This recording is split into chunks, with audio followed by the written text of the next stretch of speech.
because we're supposed to be on time, I won't do what I often do in other occasions and read it through for you first. So we are a bit, this is time sensitive, so I need to get going. And yeah, I know. This is entitled The Zendradon Awakening. The Esha-Ra Rushate Kemlatir Initiation, opening of the Moda Adure ducts for electrical Zendradon cell, 12.5 through 11.5 initiation. You are current with your preparation, because I know what you've been doing today. And we will begin. Step 1, releasing the Zendradon seal, K12, chakra 10, 6 inches above the head. And if you'll focus, please, on the code, which we, for short, we call it the Chem code, short for Kemalatea code, part of its name. Just focus gently, soften your gaze on the code.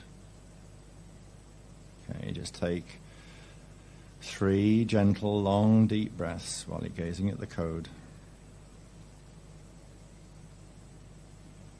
And the final one, draw the code slowly and gently and gracefully with a strong, deep inhale into the Ra center.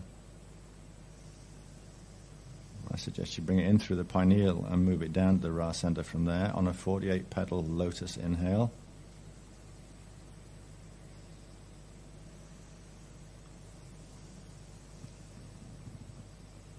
So firmly and deeply use the breath to draw the Chem code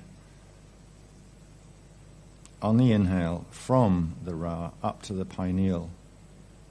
And then exhale slowly into the pineal, allowing the exhale breath to expand the Chem code outward from the pineal, forming a 3-dimensional Chem code sphere entirely around your head, extending outwards about 3 inches in diameter all around. And don't forget under your chin as well. Now inhale slowly and firmly into the pineal on a single point axis, using the inhale breath to secure an energetic hold on the inside skin of the Chem code sphere around your head. Do not contract the Chem code sphere with the inhale, just secure a hold on the inside layer of the sphere itself. So inhale slowly and firmly into the pineal on a single point axis. Use the breath to secure an energetic hold on the inside of the skin of the Chem code, all around your head. Hold the inhale for a moment. Then exhale sharply and quickly downward, using the breath to rapidly draw the Chem code sphere down into the Mahadra point at chakra 13, earth core. Hold the breath. Hold that exhale out, bottom of the inhale at Earth's core, and observe that the Chem code sphere is now centered around the Mahadra and has begun to emit a series of complex digital light tones as it communicates its instructions to the Mahadra and the Rusheta spiral. Now inhale gently and slowly, a single point breath into the Mahadra, and hold this breath at the top of the inhale. Long, slow, deep breath, and hold at the top. Hold and build charge. Hold and build charge. In a moment, we'll exhale forcefully downward from the Mahadra into chakra 15 in deep space on the other side of the earth, as it were. And when you've done that, you'll hold at the bottom of the exhale with your attention focused on the Chem code sphere at the Mahadra. So, forceful downward exhale from through the Mahadra into chakra 14 in deep space. Hold the bottom of the exhale with your attention focused on the Chem code at the Mahadra. Observe now that as you sit in the inner silence of the exhale breath pause, the Chem code sphere begins to emit a high-pitched, soft whining sound that ascends in pitch until the sound suddenly disappears into silence. Hold the breath out for a little longer. And then inhale, try and inhale slowly and gently into the Mahadra. Draw a deep, long inhale breath and just hold briefly at the top.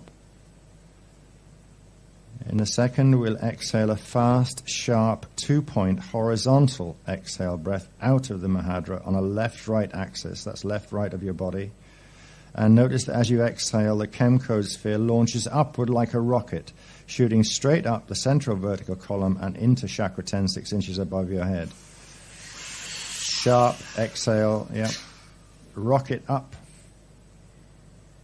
Chakra 10, 6 inches above the head. Now breathe gently and slowly.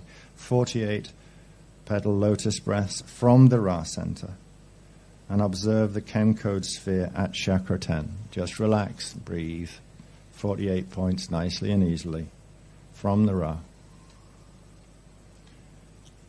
At first, the chem code sphere will seem to disappear, as if it were not there. But within a few seconds, it will reappear. It will be filled with brilliant golden silver one light and will change from a circular sphere shape into an elliptical sphere, egg shape, with pale silver light forming the white of the egg, as it were, and deep inside the egg, a brilliant pale yellow-gold yolk emerges. Continue breathing gently from the Ra center, 48 point, and observing the gold and silver one cosmic chem code egg at chakra 10.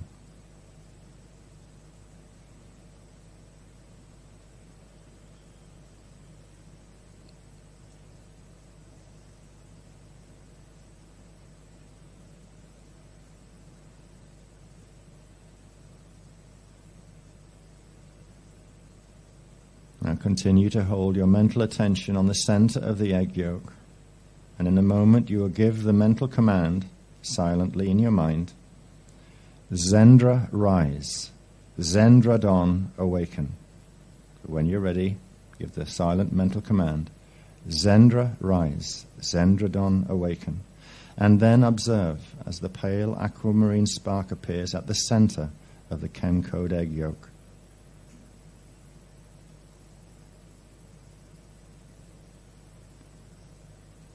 Now inhale from the Ra center and draw the breath up to the Azure.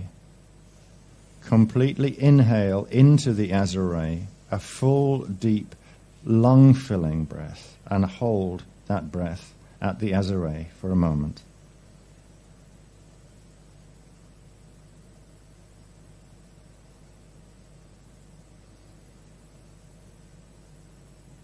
In a moment, we'll take or use a single point exhale breath, and we'll breathe up from the Azure and into the pale aqua spark within the yolk of the chem code egg at chakra 10. So when you're ready, exhale a single point breath up from the Azure and into the pale aqua spark within the yolk of the chem code at chakra 10. When the exhale reaches the chem code egg yolk, the pale aquamarine spark turns into a small starburst, then flies rapidly down the central vertical column to the Mahadra at earth core. Breathe gently now from the Ra center and observe as a pale aquamarine breathing tube about 2 inches in diameter opens within all of your central vertical column between the Mahadra at earth core and the chem code egg at chakra 10, 6 inches above your head. The K12 seal on the center of the zendradon cell has now been released.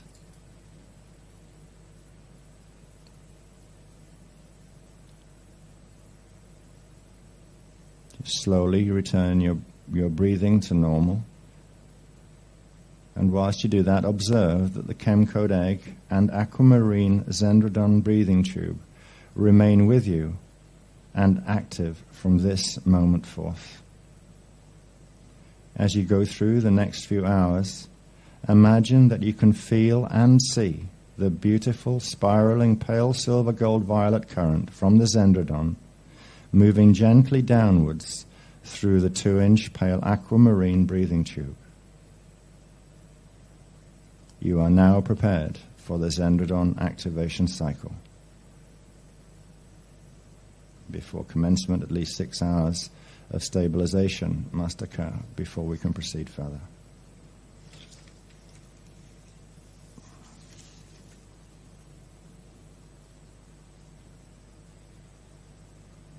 Slowly and gently bring your awareness back to the room, and when you feel comfortable and ready, slowly and gently open your eyes.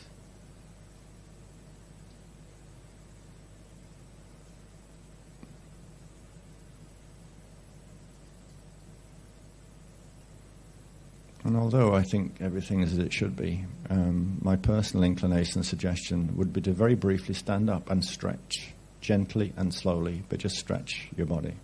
Very straight, arms up. Just breathe into the stretch. Just 2 or 3 breaths is all, and then sit down again.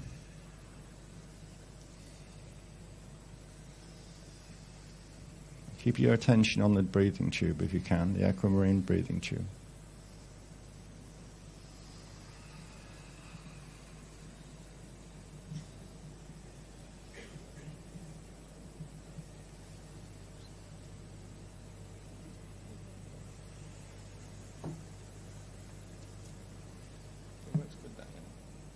I'm used to holding something in my hand.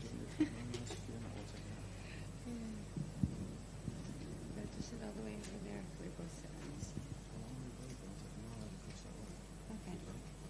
I don't think I'm going to run them tonight. There's too many of them. I'll be here till 4 o'clock in the morning. Yeah, I'm going to talk for a bit about this stuff. I think Mom wants to chat about something as well.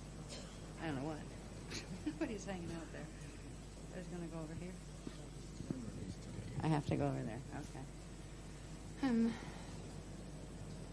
Yeah. Whew. Okay. Get these things in my face. There I go. Yes, please. Well, that's the beginning of a journey with the breathing tube.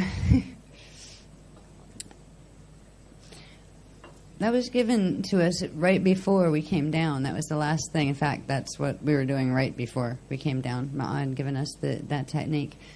It's the beginning of the cycle for the zendradon cell. And I haven't run it. Just it runs a bit in our system when, like, whoever's taken it down in translation. That starts us with activation of it. But it's mild until we run the full technique, like either, with you or, on our own like you would at home or something like that. But I didn't run this when it came through. It was just a little bit of the frequencies there. I don't know if anybody else experienced anything, but this is one of the first techniques I've actually, when the thing shot up from below the feet and came flying up, when it came flying up this way, there's this really neat series of very, very bright lights that I saw on the inside of my head, and I don't usually get that. I've not got that with any other technique, actually. So I don't know, maybe it's a sign that we'll be feeling some interesting things, with this activation. It is the beginning.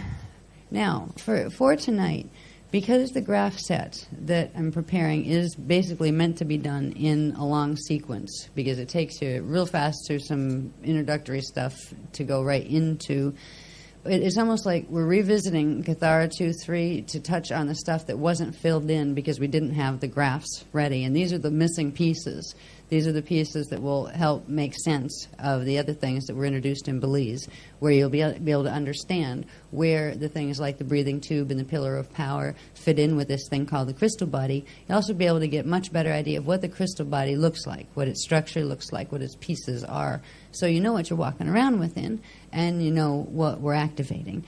So this series it's going to be like a long run. And when I get on a run, most of you probably have seen me on a run at some time or another, where I can go for quite a few hours if necessary. I'll try not to do that. I'll try to keep it civilized for all of us.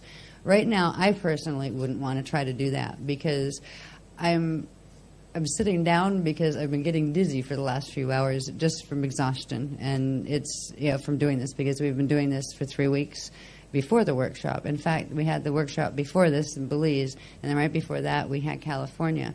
And ever since California, this transmission hasn't stopped, which means we've hardly had like a week where we could sit down and have a normal dinner together as a family or anything like that. Our whole house gets turned upside down, and the kitchen turns into production central with paperwork scattered from one end to the other, and that goes all the way back through 3 rooms. Like kitchen, sitting room, hallway, and then there's an office at the end of that, and there's an office on this end. So it's been like that the whole time. And I keep asking them, could you please give it to me early so I can get the stuff, down so we can just have a normal workshop and go in and, we'll work from, say 10 in the morning until even 7 at night and have a nice production. That's it. And then we can go sleep when we get up there. No, it never works that way. We're getting the transmissions live as usual. And right now I wouldn't want to attempt, because I wouldn't be able to do it justice, because I can do certain transmissions justice when I'm not exhausted. And I want to do this justice because this is the most important stuff you're going to learn in a long time. And it's also a celebration, at least for me, because finally all these pieces of things are coming together, where we see where all these pieces of anatomy fit into something that's very practical and very usable. It's called our body and our light body and our sound body. So I'm going to start tomorrow with the usual workshop time for doing Mylars and getting into technique. I still probably have about 40 grafts to finish. They're in various stages of done or undoneness. Some of them you'll see are beautifully typeset because Az has been keeping up with me very, very well. I'll do the drawings on them, then I'll hand them to him. Last time he was getting a lot of the drawings. This time I'm getting the drawings, and he's getting stuck with the typesetting, bless him. But he's faster than me on the typesetter. So some of them will be in decent form. Others you'll probably see, particularly the ones going toward the end, where we're getting into the spirals and all of that stuff. It'll be, chicken scratch on them again. But it'll be enough that you can see where the pieces fit. If there's one thing that I would like you to be able to go home with at the end of this experience we're going to share together, it's a real understanding of, there's a level of, aha, that's how it all fits. And you can just feel, it's almost like a direct cognition. And there's a sigh of relief somewhere in your soul that you can feel when you get it. And a part of you remembers, yeah, this is me. And you start to remember the empowerment that gave you. Now, power is something we've been taught to be afraid of here. And power is a beautiful thing when it's used with Christic principle. There's nothing wrong with knowing about your pillar of power, knowing how to use it well, as long as you're not trying to use it to hurt anyone. In fact, it won't help you. It won't cooperate, except the other one will. Because right now you have two pillars of power. One is a pillar of power and one is a pillar of twisted power. So we're going to begin the process of healing the twisted one. This ought to be interesting. If any activations are going to let us know we're activating, I would think, because of the locations that some of these spirals come out of the body on the bottom end, that we may feel some things associated with it. We may feel headaches as well on occasion as the spirals are activating through the brain. Right now, as you'll see by the end of the technicals in this program, and tomorrow we'll get a lot of technicals as far as graphs, crystal body stuff, then we're going to get a bunch more at the end, like in the third workshop in Cornwall, that have to do with the planetary mutation and then seeing how that affects our body. That's when I think we're going to be seeing the gravitron and how that works, and that's what we're healing in our bodies. There's going to be a lot of interesting currents running through your bodies with these activations. And we've been experiencing bits of it because we tend to get hit with it first because we're anchoring rods for when the frequencies come in from the Eka. That's what flame holders do. They anchor it and then they spread it to the keepers. And we've been getting some interesting effects. They're a little bit stronger than usual as far as, if any doctor saw us now, that since I was about 8, they would probably have had us on hormone therapy because we get heats, then colds, then heats, then colds, and heats and colds, and heats and colds all the time. But it's always been there, and it's totally cyclic, and it's always with the activations. And sometimes you can even time them, it's almost 4 o'clock, where is it? Because it's coming. So if you start cycling and notice you get these things, don't immediately feel you need to run for the hormone therapy, or that you're doing the menopause or the girlopause or whatever you want to call it, because this is DNA activation stuff. We've been doing templates for a long time, and at some point it's got to start moving through the body more physically. And this is the time when we're doing the atomic etheric interface. We're opening the conduits between those things. What's kind of nice is by the end of all this, we'll also know, so that's what those lotus points are. Because I remember thinking, okay, yeah, you've explained a bit about them, but where do these plug into what, basically? Why are they there? What are they exactly? We'll understand a lot more about that when we understand the pillar of power and we understand the Rushate spiral that's coming down, because they directly interface with that, and it's through the combination of them that the chakra systems are formed. So it was like, oh, neat, when they showed me that. But the graphs were really difficult. It required, I remember being Miriam and thinking, I wish I could show them, because there were so many things that they would show me, and I could see them in my head, in 3-dimensional great colors, the whole bit. But to get that across to people, can you imagine trying to teach this stuff without pictures? Now, in those days, we didn't have photocopiers that could do easy overlays where you could size things to the right proportions and put, overlays over. It's a lot slower and more archaic than using three-dimensional technologies that make beautiful holograms that hang in the air, which is what they can do, in the ECA. But now is the first time in a very long time we've had technologies on planet that you could even get a decent visual representation of them. Some of these graphs, if you didn't have a photocopier to make different sizes of the same thing or, that kind of thing, it would take an artist freehand ages and ages just to do one of them. So we're fortunate in this time frame. This time we can show you, at least to some degree, what these parts look like. This workshop there's some interesting things coming up with as far as there's a family here, they tell me, in England and also in Ireland and a little bit of them in France, but they're kind of like stuck over there from what they say. They're not they're not a large group over there. They don't have a lot of support. These are soul groups, and they're called the Keepers of the Zendra. They have very specialized coding that goes with what's called the Zendra cell of the Eka, which you'll learn more about when we get into the technicals. There are also keepers of the Nadra, and they were the ones that were assisting us when we went to Belize and to Mexico, particularly at the one site. What was it Chichen Itza? Yeah. There were a couple of the guides that they were so glad to see us. And it was really strange. I mean, total strangers that, from a different culture.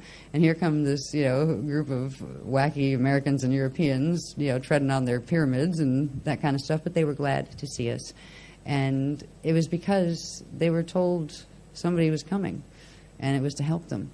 And, their shamans knew that we were there and that we were there to assist them.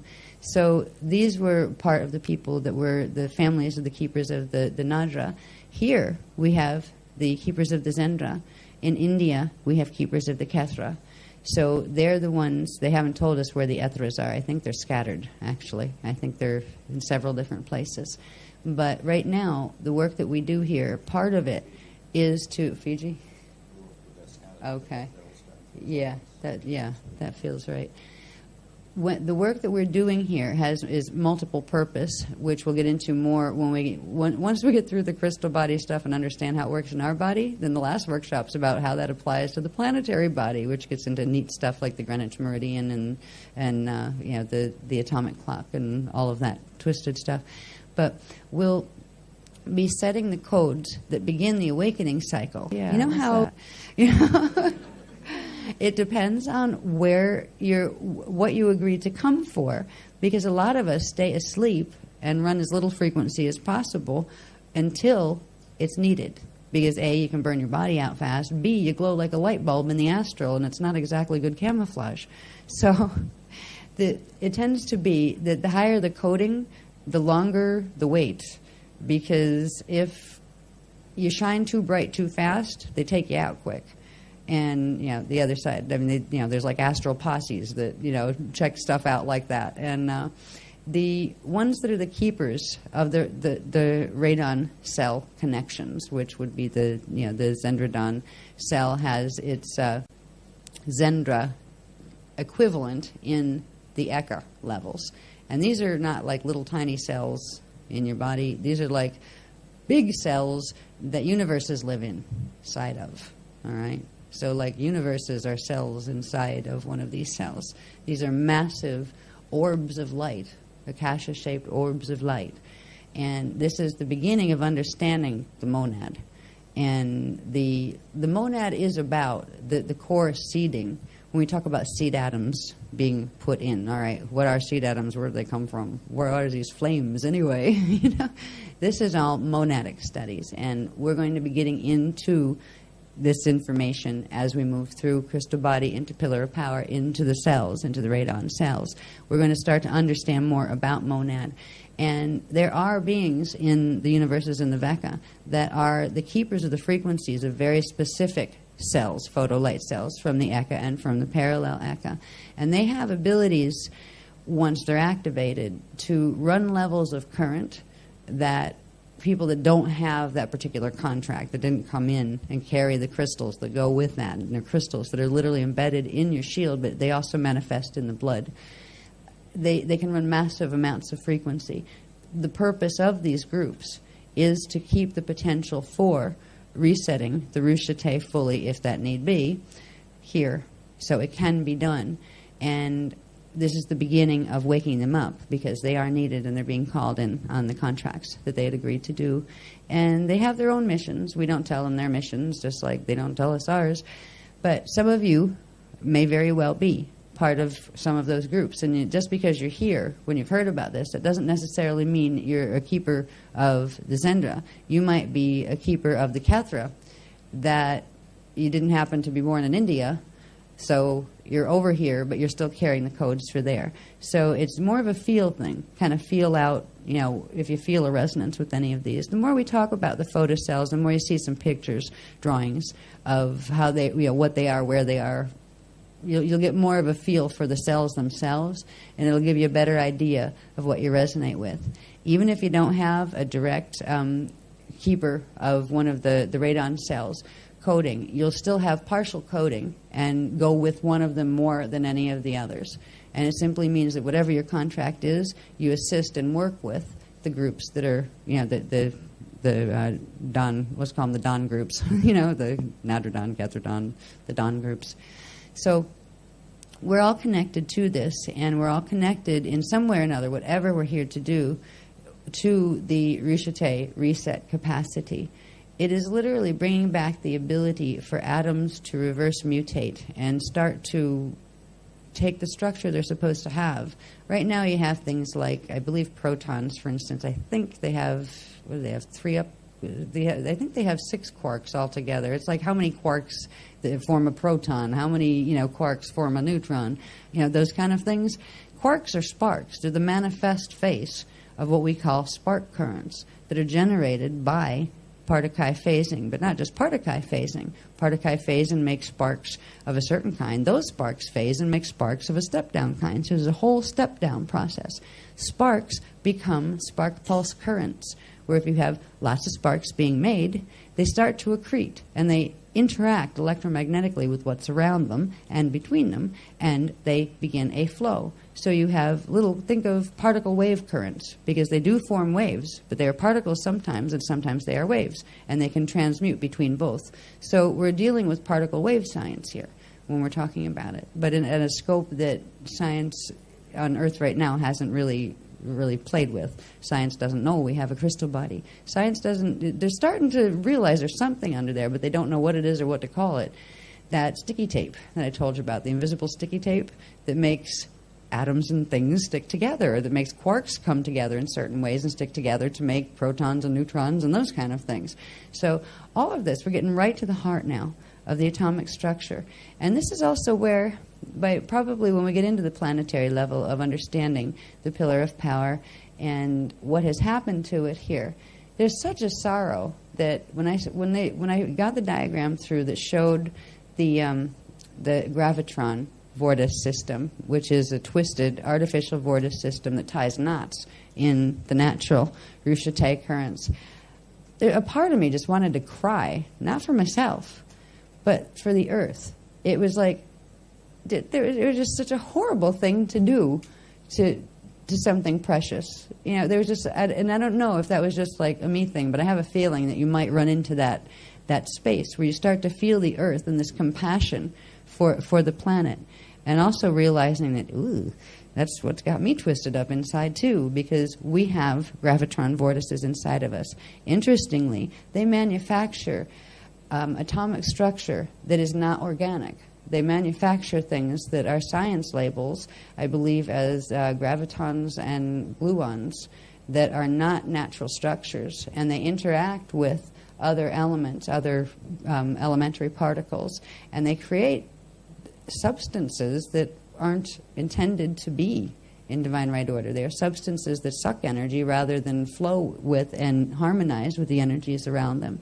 So there's going to be some interesting things happening, I would imagine, as we move through these radon cells. I mean, now we're doing the zendradon. We already awakened the nadradon, and it's doing its cycle. It's like once you wake them up, They do their own cycle of full wake-up. You can't control how fast it's going to activate once you do its primary activation level.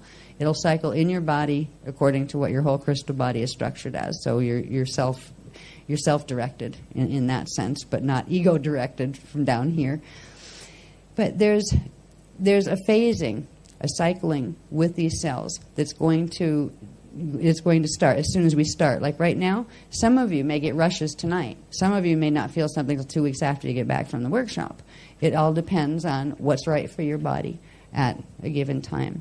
But at some point, I really would think, since we're dealing with these cells that are the atomic etheric interface, that go right into the formation of quarks that form the elementary particles that your atoms are made out of, there must be some effects that we're going to be like saying, that's definitely an effect, you know what I mean? Where you start to get some feedback from the 3D world. We're already seeing feedback from the Metatronics in the 3D world. It's kind of funny when we were delivering the workshop, or going to deliver the workshop that was talking about the fact that they're linking the wormholes over on the west coast through the Yucatan area, through the Gulf of Mexico, and over into the ones on the east coast of Florida, that all the hurricanes started coming up. Oh, just a coincidence. Yeah, right. I don't think so. We're starting to see effects of some of the energy things we've been talking about. But there's good effects, too, and that's what I'm looking forward to seeing. I know there's been strange things like I have one of my daughters that most people haven't met. Some have. Esprit. She's a lovely girl, and she's very aware enough to decide. I'm staying grounded, Mom. She's fine with the stuff. She just doesn't want to get into anything until it's her time. She knows. She's waiting because she knows once you open the doors, you can never close them again. But she has an amazing thing happening with her blood. It keeps changing type. She's gone to a whole bunch of different places. She said she had over a dozen tests at different places at different times, and they've come up with 6 different blood types. Between them, they go one to the other, keep switching. And the other, one place will say, oh, they must have done it wrong at the other place, and they keep playing this. Circumstances, I have no idea what my blood type is, that kind of thing. This is connected to the activation. She also happens to be going through phases of heat flashes and spontaneous colds, illnesses coming up and purging, and the lower back pain and the usual little bits of things that go with Kundalini. So there are some mild effects. I don't know how normal that will be. I've not looked at my own blood type actually to see if it changed. Last time I checked, it was A positive. I don't know if it's going to change from that or not. So there are things that may change, and there are things that may not. What I think what's most important that we start to think about, and I've been asking for ages now, but what's it going to look like in 3D? Just so I can let you know or give you a clue, because you guys are here listening to me, and I'm here listening to them. And I go with a huge trust. These guys have proven themselves to me, and I know them. They're family, and I feel that. So if they tell me something is a certain way, I don't mind just believing it, even if it takes me a while before I can prove it to myself or whatever. But I would like to be able to, if you guys are sitting here listening to me and to us about what, that we're telling you things are a certain way or we believe they're a certain way, we'd like to be able to have you have some, get some feedback, get some confirmation, get some way to say, well, I don't have to just go on blind trust. So I do ask for, what is it going to look like? And most of the time I just get a chuckling at me. But he says, you'll find out, right? But one of the things we're aiming for with all of this, with this starburst part of the project, the starburst isn't something that has to happen in like regular reset cycles. It is something that can happen as an override that will stop the complete reversal of the Rushite currents. And that's why starburst is being set. It's initiating in the grids. It's initiating from the Akasha level, and there's like seals up above that in the Akasha Aya level that have to release. And this is all, again, on autopilot. It's not something that Yanni decide to do. It's something the grids decide to do in reaction to the energy that's flowing through them. But we're being given the opportunity to participate with it consciously. And I do think at some point that we're going to be, and I wonder what the groups are going to be like then. I wonder if they'll get smaller and smaller. See, one of the little things that it's almost been a rite of passage, and it hasn't been something we've done on purpose, But it's something that Ma'a and the beloveds have pointed out to us as far as not beating up on ourselves when the timing goes all nuts and goes on guardian time. So did you ever think that the people who have the attitudes that would stomp and pout and have hissy fits about the fact that something didn't happen exactly when they wanted it to, did you ever think that maybe they're not mature enough to be there in the first place? And did you ever think that somehow, sometimes the universe has its own way of sorting out the details? I said, you mean you do it on purpose? And they said, no. They said, but sometimes it works out that way, that the people who need to be there show up and are happy about it. They don't have attitude issues about it. I mean, what if I had an attitude issue, or As had an attitude issue, every time it was time to take a transmission that lasted all night for the third week in a row? Or are we going to say, no, I'm not going to talk to you tonight. Talk to me in a week. I'm going on vacation. I have a feeling I'd be unemployed as far as guardian work by the next moment, right? You know, there's a maturity level that comes with, that's actually in the old days that you used to have to prove yourself in certain ways. There were certain tests that most people didn't know were tests until they were over, as how you would respond to certain situations to see your maturity level and whether you were ready for the next block of data, because every block of information also applies a level of responsibility as well as a level of privilege. There's a lot of people all through the eons that have wanted the privilege, but they were not interested in having the responsibility that went with it. So there were tests, not to choose good people over bad people. It wasn't about good and bad. It was about ready or not ready yet. That's all. So the people who keep coming, despite the fact that sometimes the hours go crazy, and we still do our best to bring you the best program we possibly can, and we still care very much about your time and the fact that you're here. But you guys, you still keep coming, and I'm very glad you're here. For people who are just coming new, be forewarned. Sometimes, it's been 2 years since we've been able to be on schedule, and this used to really, really drive me over the edge. That's my Virgo imprint, where I like things to be on time and orderly and nice and methodical and, perfectionistic. Yeah, right. Well, it's healing that imprint in me for sure. It hasn't worked that way, and we don't mean to inconvenience any of you. And it's so nice now to be able to walk in to a room and you guys, you clap that we're here, even though it's like 10 hours late, But are we late?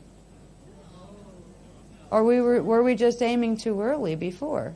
This is where we got into loosely structured time frames. Don't publish the times, because the universe might have a better idea. And who am I to say, well, it has to happen at 2? Really? I can see Ma laughing at me again in a loving way. Does it really?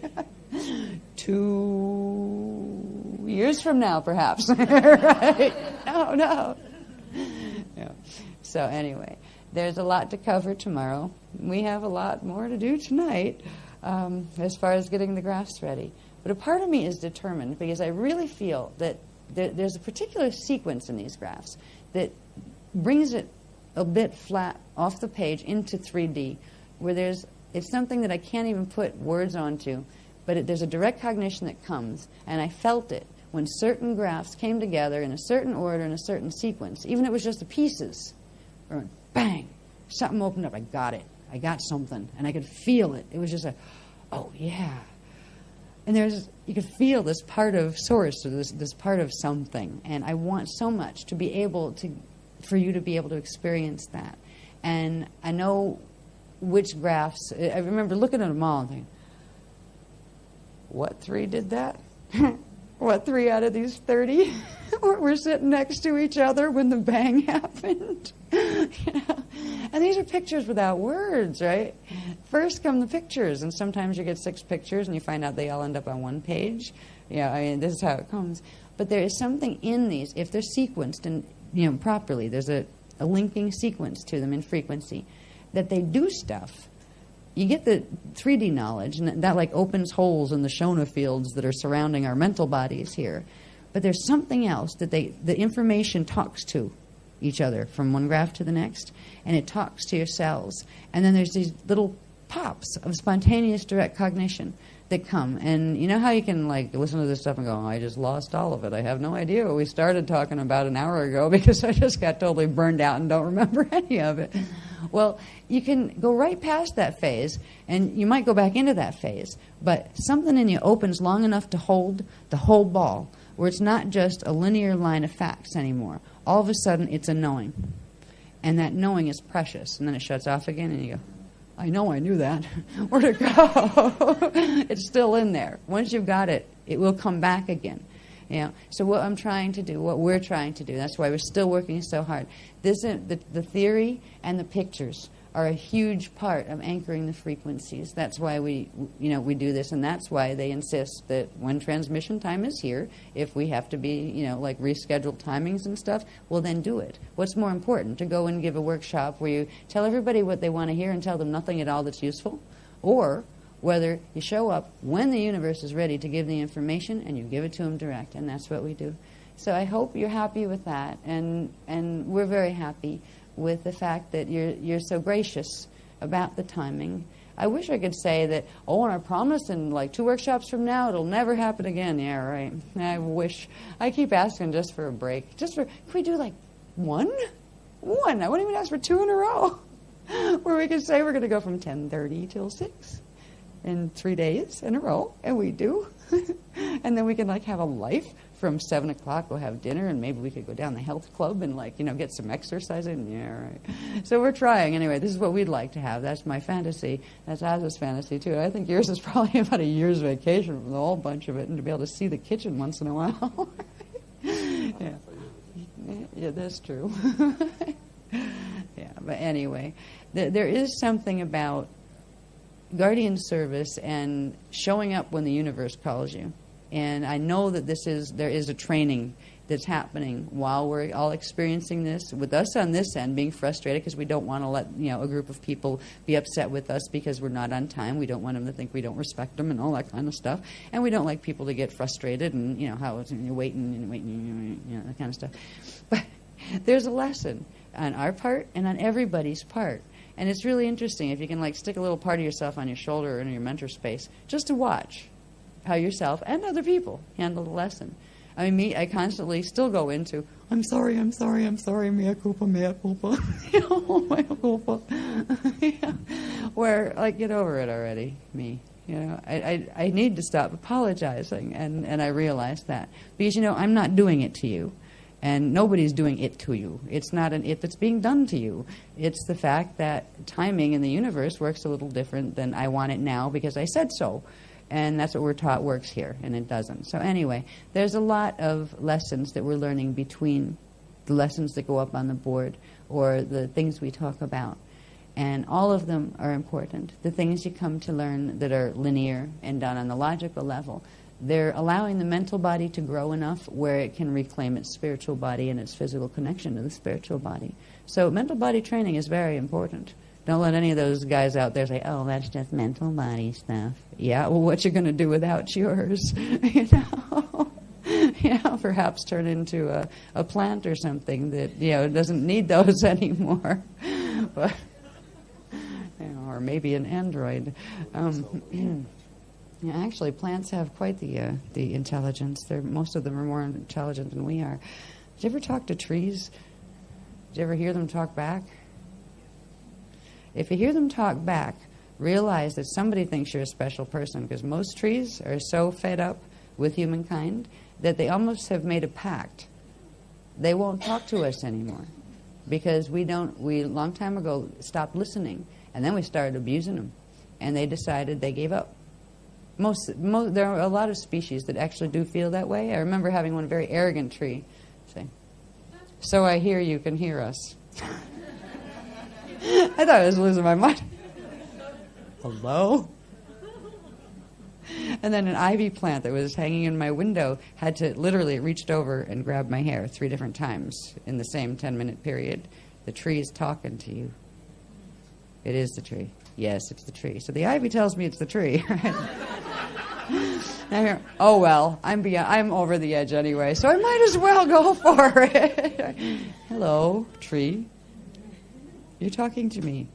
Yes, consider it a privilege. Right? And it was that tree was an angry tree. It was a bush, actually. Maybe it was angry because it had Napoleon syndrome. I don't know. It was short. But it was interesting. It taught me something fascinating about plants and things. And by the way, the plants, some of them come from other matrices that are working Metatronic. And you can sense the attitude. I mean, I'm getting pretty good where I can sense a Jehovian tree from a Drac tree. From a, yeah. I mean, we all come from the same core groups. You know, there are bugs, plants, rocks, trees, animals, humans, the whole thing. They all have a family affiliation up there. But there are some trees that are emerald trees, and they're very wise and patient, and they usually don't say very much at all unless they're asked. But if they're asked nicely, they tend to first communicate in emotion, and they'll move a feeling toward you and around you, almost like an invitation. All right, do I hear you're possibly talking to me? They're not angry. Some of the other trees that feel we let them down, if we were to help them evolve, and we didn't as human beings on this planet, or if we, certain of our kind have abused them, they may very well be ticked off at us. But these particular trees, and they don't always come in the same species. You can find one species, just like you can find one racial group that has all of the colors represented in it on the soul levels. So you can't just say, okay, I'm going to go find myself a fig tree because fig trees are emerald. It's not that easy. It's by feel. But there are trees here that have commissions with the keepers of the radon cells, that they will teach you things. I know the one tree a long time ago that talked to me, or the bush, it told me something, and it explained something to me that when I thought about it, it made perfect sense from even what I knew, but I never thought about it. Every tree of the same species, no matter where it is on the planet, has immediate open communication with every other one. Every plant of the same kind knows instantly the experience that every other plant of its kind is having, also going backward and forward in time, which means they have direct open access to any time frame in which they have incarnations.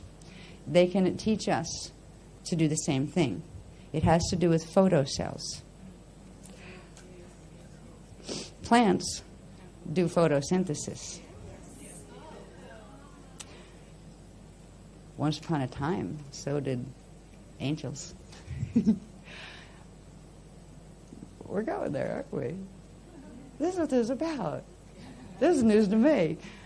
This has to do with being able to do photosynthesis again. There's something in our blood that's dormant. This is why they're telling us not to go in the sun. This is why they're trying to keep us out of the sun and make us afraid of the sun. Yes. This is the beginning. Okay. The interesting little tidbits floating down from the ethers with Ma grinning from ear to ear going, we were wondering if you'd make the connection at all. I didn't. Here I'm sitting talking about trees, and all of a sudden we got to photosynthesis, photolight cells. Wait a minute. What? Yeah.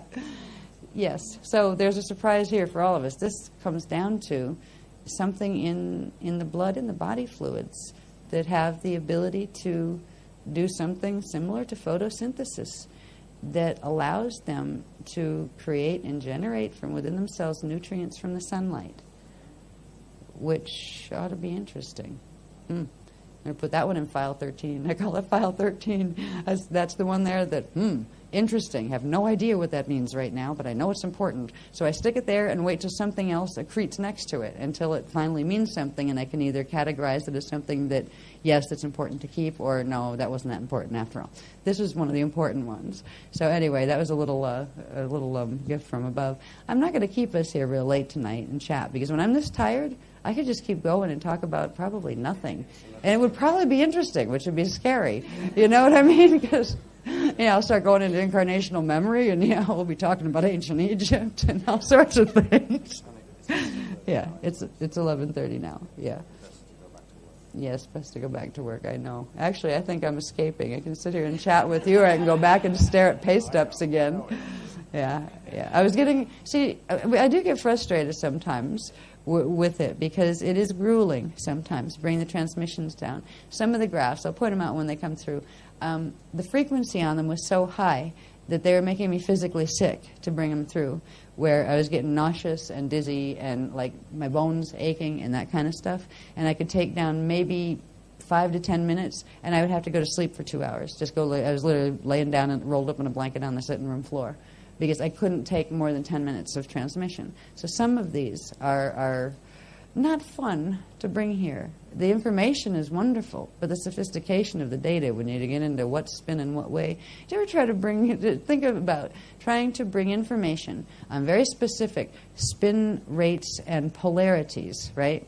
Very specific data, through polarity reversed currents on the planet. First it says left, then it says right, then it says left, then it says right. What is it, left or right? Is it up or down? Is it negative or positive charge? What is it?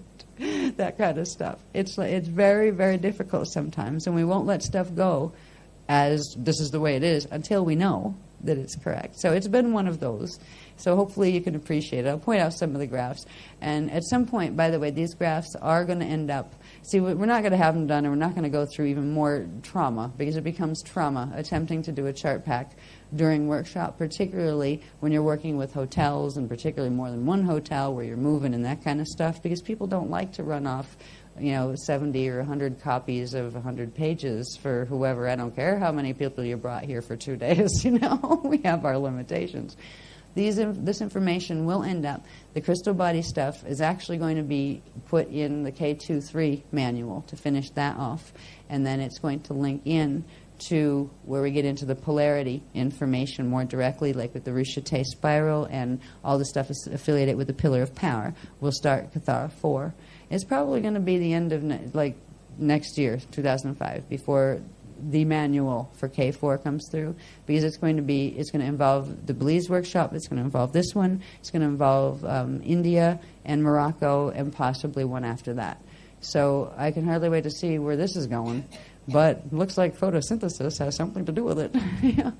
So anyway, I will say good night, and I will thank you very much for your patience, and I hope you had a good time today. We did try to not hang you up where we're coming, and you're pacing around the lobby. Come on already, either come or don't, but let me go do something if you're not going to be here. We tried to let that work that way. Yeah, that's true. Yeah, the techniques. Yeah. Yeah, I'd like to thank Mac, too, by the way, if you're back there, I can't see. But for running the things this afternoon, they were essential because we couldn't have run this one tonight to catch the wave in the planetary grids unless those things were running in the fields. And it didn't matter if you did them before. They still needed to be, activated in the fields. I look forward to seeing. I don't know if we're going to get more technique for tomorrow, because I don't understand yet the grid work that's coming in, like how these waves are working, but they'll let us know, I'll learn, and then you'll learn, probably at the same time. But there will be more techniques that are coming, but I'm not sure if they're tomorrow or if they're going to be in the third workshop once we get down there. I do know the big hurrah is for Stonehenge when we go there, and we'll know more about what that is when, we're going to have the last workshop. We'll deal with the planetary issues and the gravitron and what we're doing at Stonehenge and what that has to do with beginning the radon cell awakening with the planet. So there's a lot of information to cover, and we're going to go back and crawl back into our paste up department, and hopefully you'll have a good evening. And I'm glad you don't have to go crawl up into your paste up department. It's not fun, but it's worth it. Once they're done and you see this, the crystal body stuff, I don't know about you, but I look at this stuff, that is the most beautiful stuff I've ever seen, and not the drawings particularly, because I keep saying, oh yeah, I wish that line was straighter, my art isn't great, but just the structures are gorgeous. Imagine these in three-dimensional, multi-dimensional light forms, living light, singing. I mean, they all have sound, they all have light. There's just something phenomenal with this stuff. So we're back to the graphs, and what time are we starting tomorrow morning? 30? 30? 30? Yes, 30. 10 to 10:30. 30? 30? 10:30, please. You're going to sleep at some point. I'm not. How do you know? Because I'm going to bop you on the head and make you go to sleep if you don't. You have to drive tomorrow night or the day after. Yeah.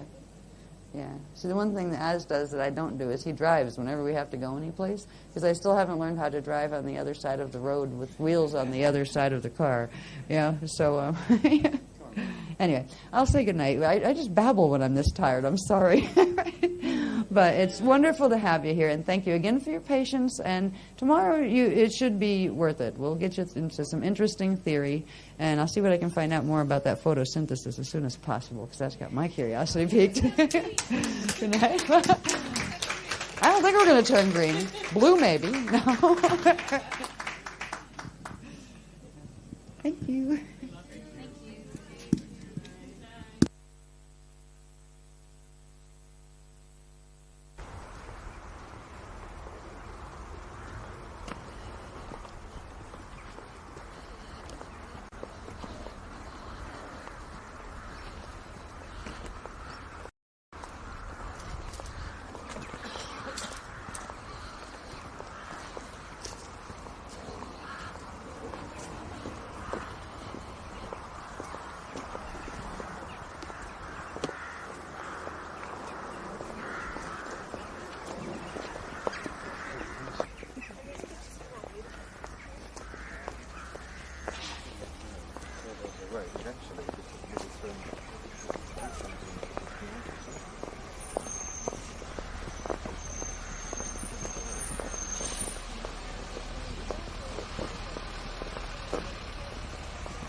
Right.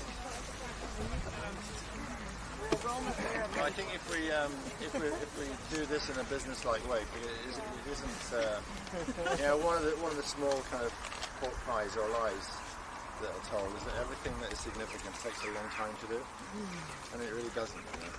When you have the general strength, grit, and intention you guys have, and the tools. So we can do that, and you can probably sort of just cruise around and groove and go feel some stones and do something really fun before we leave. So let's just do the drop, okay? And that'll give us, let's say, an hour before you say, oh gosh, I must get back to the bus.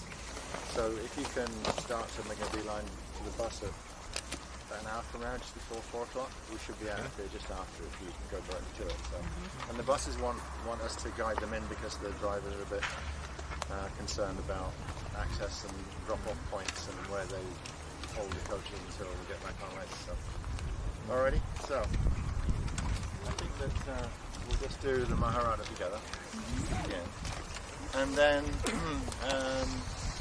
three energetic breaths of your personal favourite flavour. Well, that's allowed.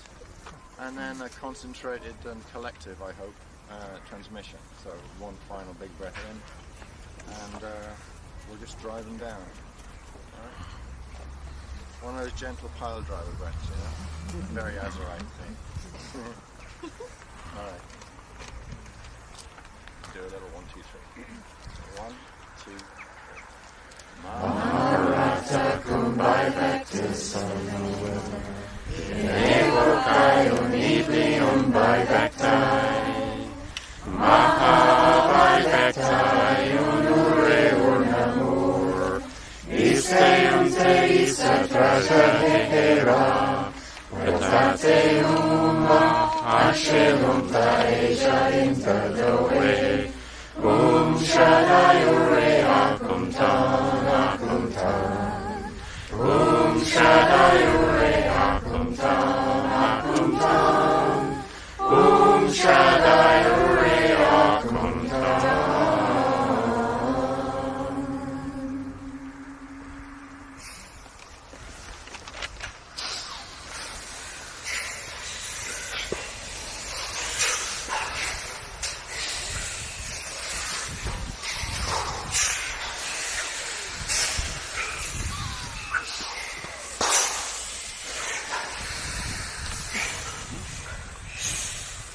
last breath and build charge.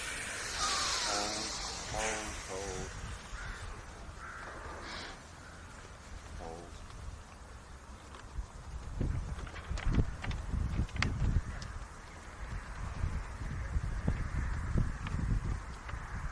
Bring to mind the chem code or intend it to be present within your fields.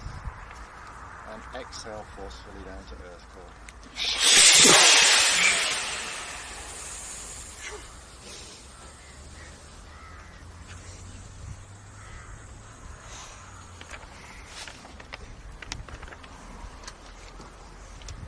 A slow, deep return breath from the earth core.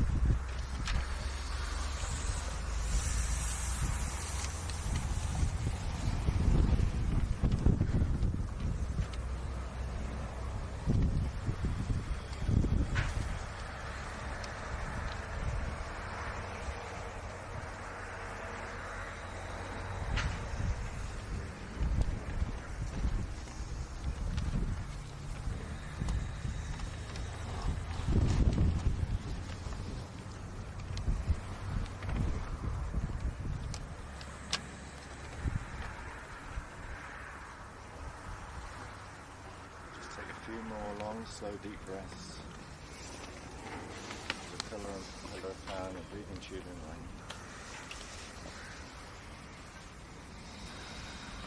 Incorporate the pale turquoise frequencies as you do it.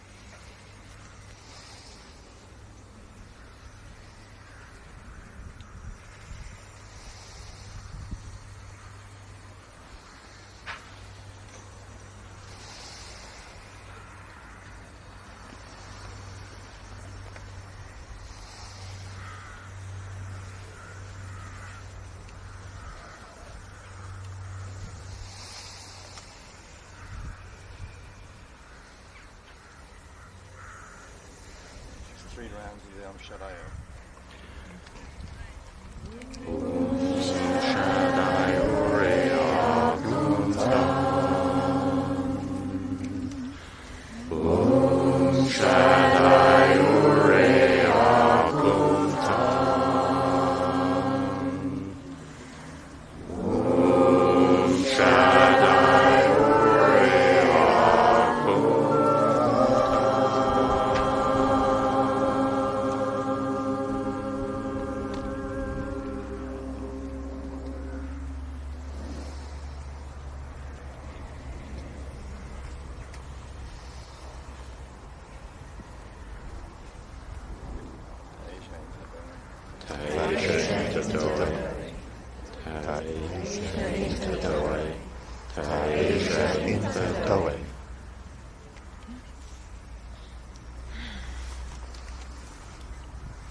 Enjoy the Avery stones. You can't see them anymore as they used to be. I used to live in this area, not very far away from here, in the days when I didn't even know what a guardian was, except suddenly found an insurance company. And you know a little bit about the site, but then basically it used to be a complex array of about 650 stones in its original form, and is known by authorities and experts, be aware. But nevertheless, it seems to have been the largest and most significant crop circle on the planet, the largest one, the most significant one, and I dare say the most compromised one. So be careful as you go about the place. It's one of those places that attracts all manner of well-wishers and do-gooders. And yes, good seeders. And you need to be aware as you go about. And whilst we're talking like this, and I'm on this subject, when we go to Glastonbury tomorrow, please, please, please be careful. Ultra, very careful. When you go in the town, around the town at the time, instead of going at the Abbey, please be careful. And there are certain stores there that you'll find almost irresistible, particularly those offering Igor's crystallizing pieces. You'll get more the alarm. Really, really careful. Be careful that you don't like this thing. See back in the coaches there. Just enjoy.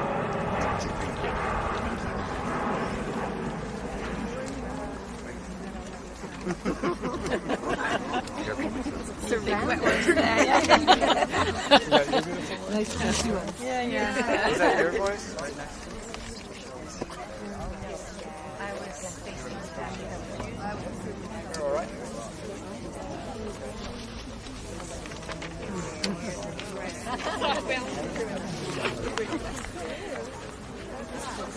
It's not.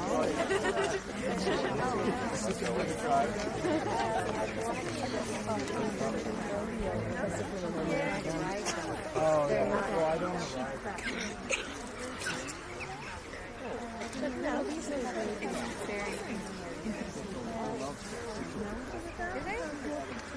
I'm going to go to the most ancient toilet on the planet. Let's go to the toilet. Oh, you said oh, is that his it's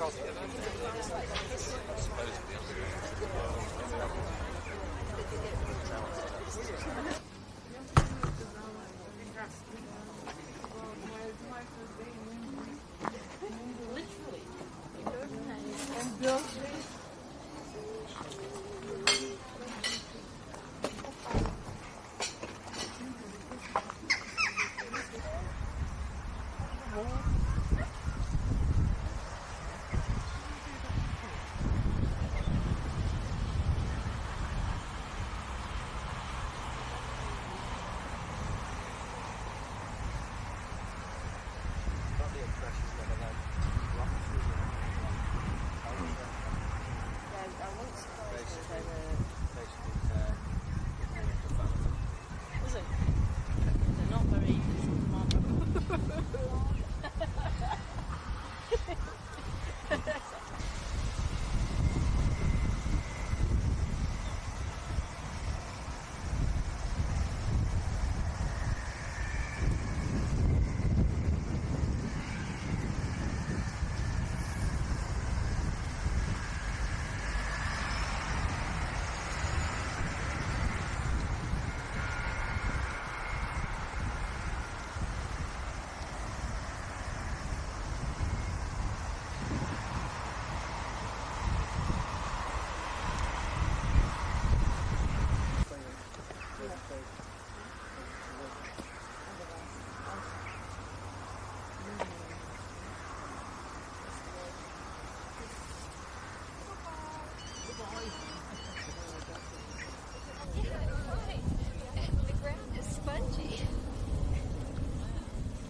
He got you on camera. You've done all the brave ones. Yeah. Very good.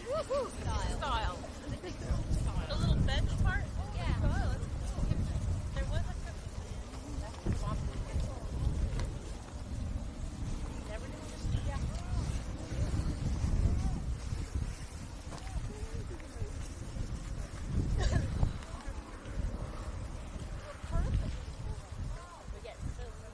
beautiful day.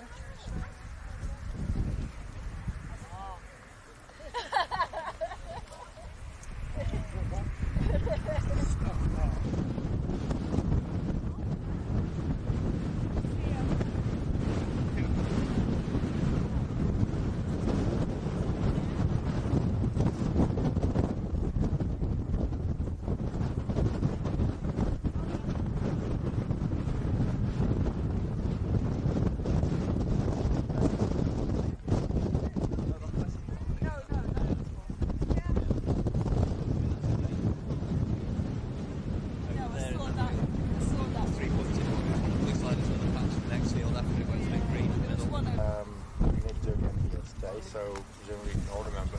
Can't hear you. Pardon? I can't hear you. I've done that one before, Captain, as well.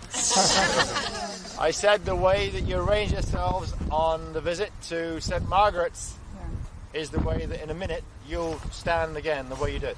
All right? Ash and I will just stay in the middle and talk to each other while you're doing that. Max, what?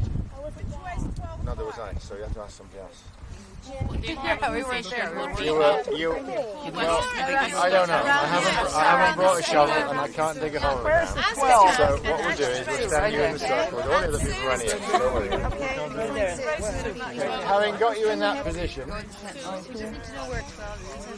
That's 12. Where's 12? Is that where you want 12? You want the 12 here? But 12 will stand over there in approximate alignment with that growth. Just to your left a bit.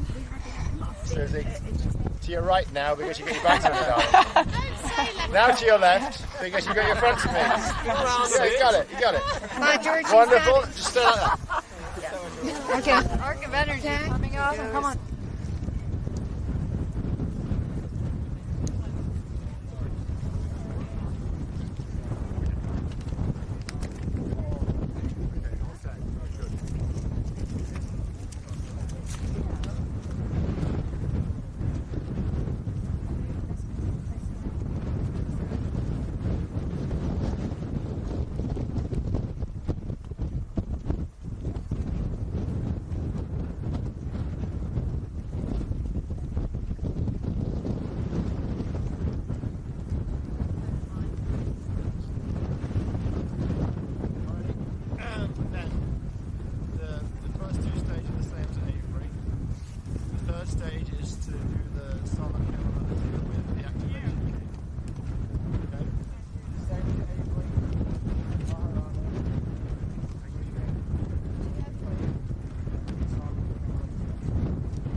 There you go.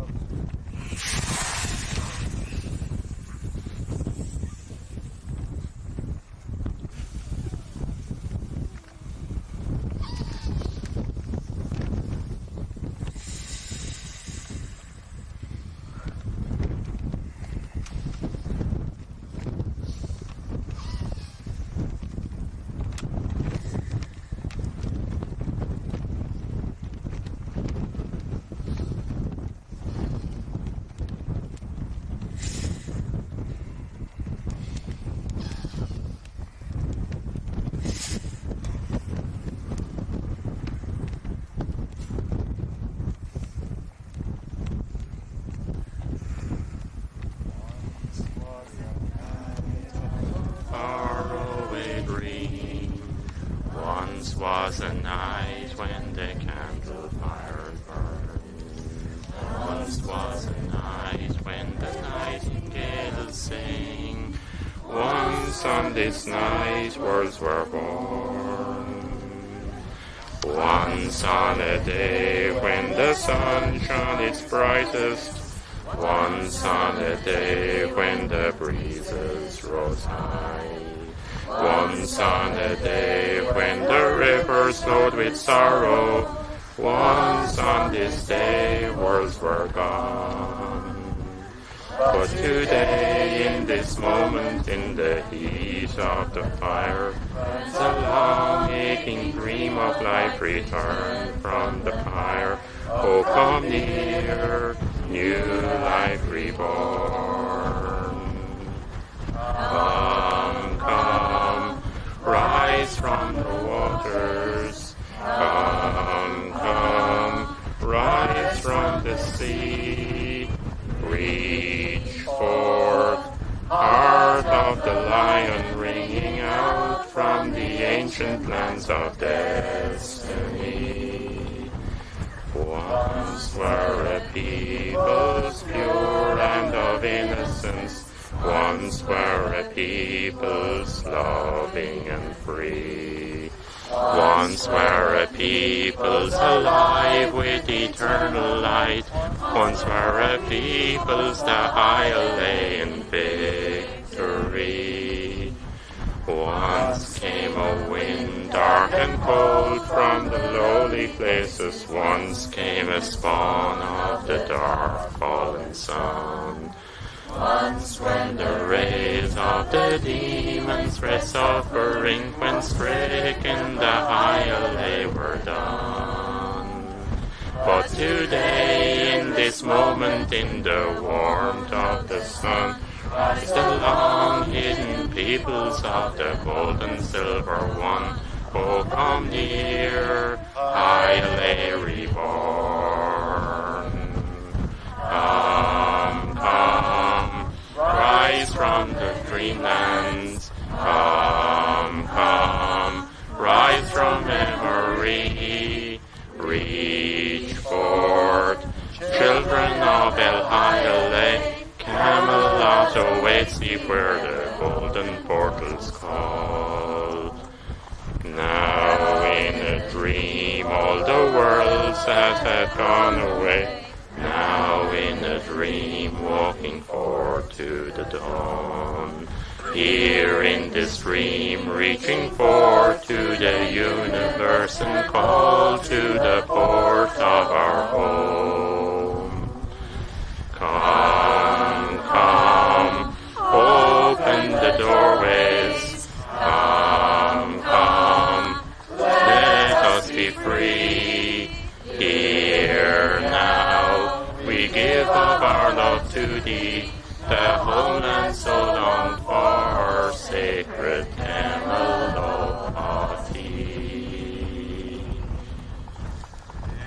Eta lehashadema, eta hima ashrade, shrezane tueta de amorea, durnet rumarahena, ishura Camelot.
Good job to all.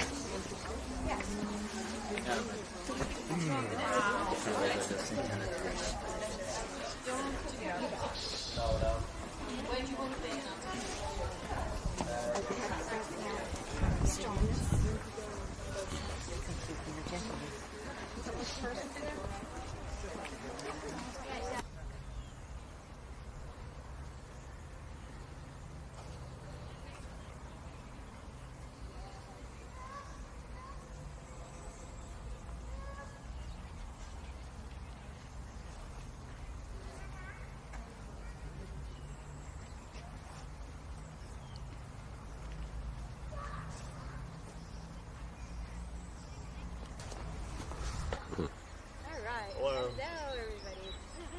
You got it? Yeah. Bye. We're going to visit with James. Remember James that used to be here? Yeah. He used to come here, we heard.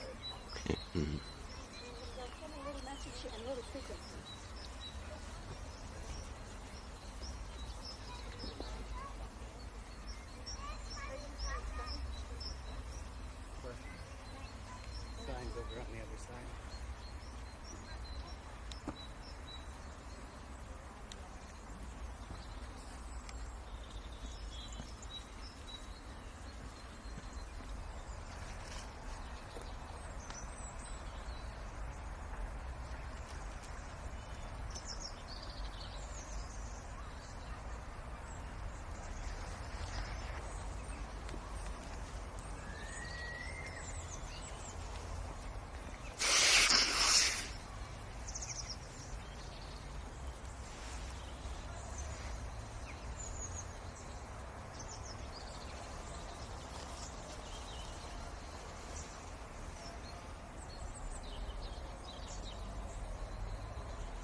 The linking sequences, because they could get them through. So it's some fascinating information that is it's very timely. And I will do my best to teach you what I just sort of learned. I can't say I've learned it. I've translated it. But learning it is a different story. There's a lot here to learn. And some of it is very exciting and very good. It's really neat when you start to really get to know your anatomy better.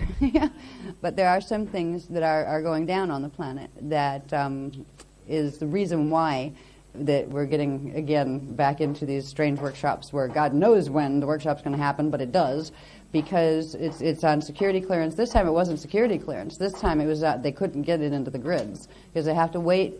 Information is frequency, and if the planet doesn't have the apartheid in the shields active, or at least waiting where you can get the information frequency in, you're not going to have the information on the planet. So they've been trying to juggle that around literally since California, when the Budhara wormholes started to open.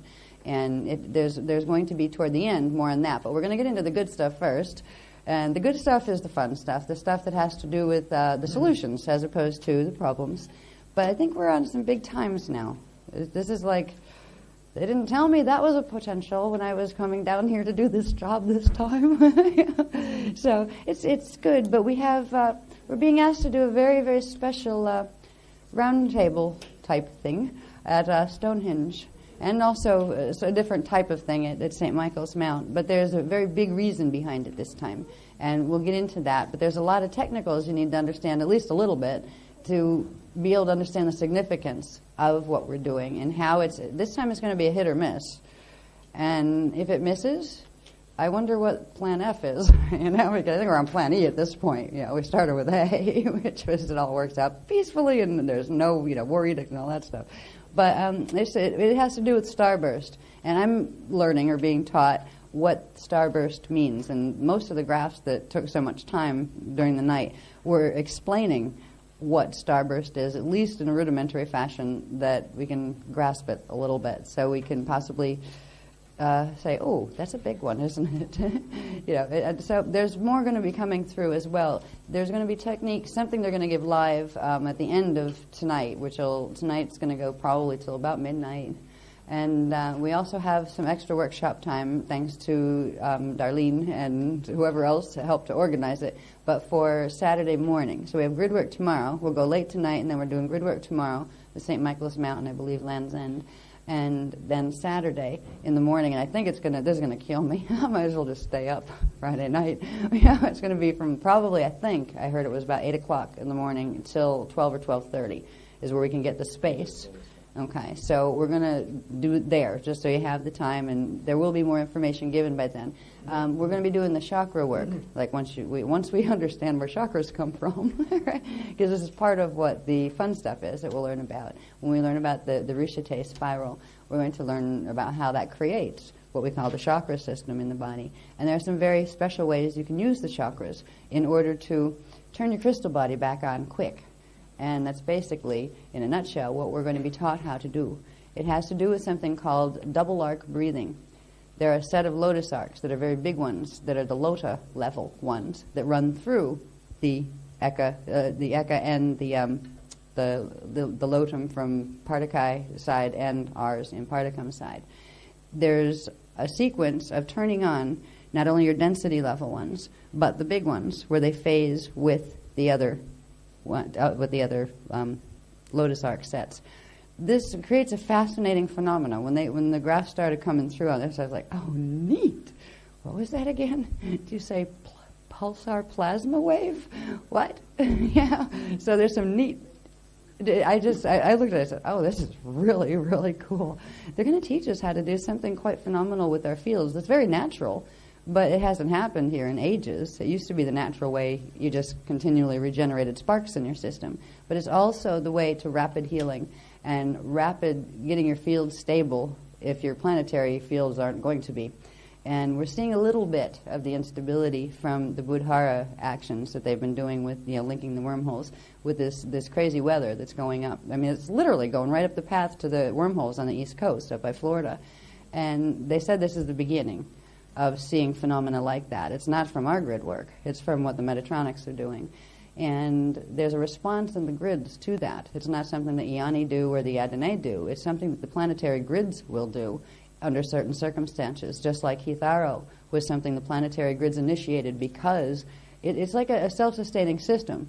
Just like if you get a virus in your system, your body starts to produce an immunity to it, to go after it and stop it. Well, the planet does that too. It has a lot more, it puts up with a lot. Look at the condition it's in at this point. But there is a point where it knows it's going to go to a point of no return, and it will release frequencies that will pull it back into alignment, whatever it can grab of its own body. And these frequencies are going to be released. There's going to be a major spiral of energy coming in to this planet, and it needs as much stabilizing, anchor rods as it can get, because it's going to come with or without them. If it were going to come without anybody here that could anchor it and help to spread it out nice and easy, they'd be doing evac, because it would shatter the shields, literally, between what the other guys are running and that coming through. This has to do with not only the preservation of the Veka system, but with the Eka system as well. When the Eka is under threat to the level that it is frequency-wise, when this particular starburst activity triggers, it literally shifts the Eka. We talked in Ireland once, I remember very briefly, about the cycles, the 6 cycles, and there's all sorts of yugas and yuegos and all this massive stuff on the calendars. Well, it's like pushing ahead to a full 90-degree shift, pushing the time clocks and the shields ahead. So you can actually flip over into the parallel Eka. The Eka is going to do this because it's getting out of the line of fire, basically. Now, any grids that are still able to connect to the ECHA also have the ability to starburst. It's called starburst because you go hyperspace, or at least the part of the grids that can do it. I'm going, what does this look like? You know, and they're saying, you'll get there, you know. But they're giving us the technicals. So this is big stuff. And, I apologize on behalf of the beloveds, the Iani and the Adonai as well. But they what did they say this morning to me? They said, I'm sorry, but we're not going to apologize. I'm sorry if the universe is inconveniencing any of you, you know, including me. Because I'm a morning rest. I'd like to be able to get some sleep. It'd be nice to be able to go and do a workshop awake for once. You know, this kind of stuff. Yeah, I moan and groan, but I still show up, you know. And I do my, and I'll, because I love this work. And it's just a truth that I've died for many times. I would go back to space dust for it because I know it to be my truth. But sometimes truth can be very inconvenient, and I apologize on behalf of truth being inconvenient sometimes, but I hope that you'll feel it's worth it by the end of the workshop. I think I will tell you this. I don't know why, but I'm getting the urge to do this. As soon as we can get the pieces of Mylars put together, you'll have your presentation. But is it? Okay, I just need to review it because what was that? It went to 110-ish pages, 15 pages, yeah. So I have to go back and remember what one was. The first 5, the first 10. Yeah, I mean, by the time this all assembled itself in the last 2 days. Will you tell them? Yeah. But because you've been such lovely people and not been like, huffy and puffy and angry with me or the universe or any of us for having this really strange guardian time, well, yeah. We did do something since the graphs had to be done anyway. Because as I said before, I'm learning it through the graphs. That's how they teach me. If I don't have the graphs, I haven't learned it yet. So I have nothing to teach you. That's why I won't show up if I don't have the graphs, because I don't know yet. Well, we figured since you've been so patient that the graphs had to be done anyway. And if it wasn't for Az and him being willing to stay up really bizarre hours for a number of nights, typesetting all over the place and such. And remember I said you won't be able to have a chart pack this time. There's just no way to assemble it. Well, you got about 112 pages or 10 pages. Some of it's stuff you've seen, some of it's stuff you haven't. It incorporates some of the stuff from K23, so, because it leads in from there, of crystal body particularly. There are graphs and things that show more about the structure of crystal body and function and things. And there's like some small print that's actually typeset thanks to Az. I don't know how he typesets my handwriting. So if you find typos, you haven't seen my handwriting when I'm in transmission. It's worse than hieroglyphics. The fact that he can read it proves he's telepathic, because he's just picking up the line, from the plates, and he knows. Because I look back at it 2 days later and I can't read my writing. So. But you will have the chart packs to take home. They start with the basic stuff, because what I was planning to do is have a nice one. Oh, yeah, remember we started with this in Cathar 1, and then really quick go into Cathar 2, and really quick hop into, 3 going into 4. So you have a bit of that in the front. But there are some diagrams in here that when you see them, you'll see what I mean. The artwork alone took ages. They were brutal. Yeah, they really were. I remember thinking, I wanted to be an artist, but this isn't exactly what I had in mind. Because I wasn't a graphic artist. I was a freehand artist. Did portraits and those kind of things. This is very different. This is everything has to line up. And I line them up as best as I can. I mean, computers could do it better in certain ways, but they don't carry the frequency the same way, because any person who writes on a page, you've actually transmitted frequency from your hand into the page, into the ink. Now, when you do it on a computer, there's an intelligence between the two of you. All right, there's a different brain in there, and it is conscious, and it does change the frequency that's out. So sometimes we'll put out graphs that are cleaned up on the computer because they're clearer to see. But I like to include the hand-done ones, even though they might be scratchy looking and not perfect, because there's frequency in them. So these guys aren't retouched yet. These are, freehand ones. But it gets to a point where it comes down to simple exercises, again, of technique, of learning to do the double arcs, which is a really neat thing, because I've noticed hours, and it dawned on me why we had to go back. It wasn't just because the photocopier was there. It was because we had to pick something up. We're sitting on one of the grids that's directly aligned with ArcGate 12. And there's some really wild stuff that runs through the house frequency-wise sometimes. and we needed to go back to pick up a transmission that was being given so we could give it to you if you wanted it. And it has to do with the arcs. There's a set of codes that allow the double set of arcs to start going, which opens the breathing tube in the center, running up the center of the body, but all the way to the echo level. And sometime during probably when they give the technique, because they're going to give it live, that's going to be whatever code it is. They ran through our grids at the house, and there were 4 of us that went back to the house to work on getting all this stuff together. The 4 of us ended up with, I could see it in the arc field, the double arcs were going, and it was really neat. I could feel my own. Neat. I didn't do that. I didn't do it. I didn't make it happen. I didn't even realize until yesterday that we had more arcs to make go. But it is a frequency, a very large frequency transmission that is being gifted to us, I believe, by the Eoni. It allows for time jumps, basically. If there's it allows us flexibility in time, or in what time waves we can use. We can go anywhere from the base 3 to up to a base 48 when you're working with these arcs. There's a lot more to it too, and I hope to know more by the end of the workshop as well. I do know that this is the zendradon awakening, and that's one of the photocells. We'll learn about those a bit more and what they do, because they're directly connected to these double sets of arcs. They're directly connected to the pillar of power, which is the center vertical column inside of your it runs inside of your body and all the way through your crystal body, that actually generates the spark pulse currents, or sparks of radiation, that become the 15 rays when they step down. They actually form the body. They form the atomic structure as well as the etheric structure. So we're going to be learning about etheric body a bit more, which is where we'll learn about ethos and eros and a few other oses, like logos and photos and, no, not lactose. That's something else. Oh, wait. Yeah, who said that? Somebody said that. Yeah, you. Yeah, Maz here. He does it once in a while. They're like, shoot me zingers, and I'll close my eyes and I can see him smiling at me. He's going, hello. Yeah. So there's some neat stuff to learn, and fortunately, there's so much of it that my brain was completely burnt out by the time I got done with it. I was like, where did we start? Yeah, what was page 10? I don't even remember what was page 10. I don't even remember where I thought we were going with this, because they definitely took it about 3 workshops ahead of where I thought we were going. I really wish we could get one book done before they get halfway through the next one. It's a little, rough.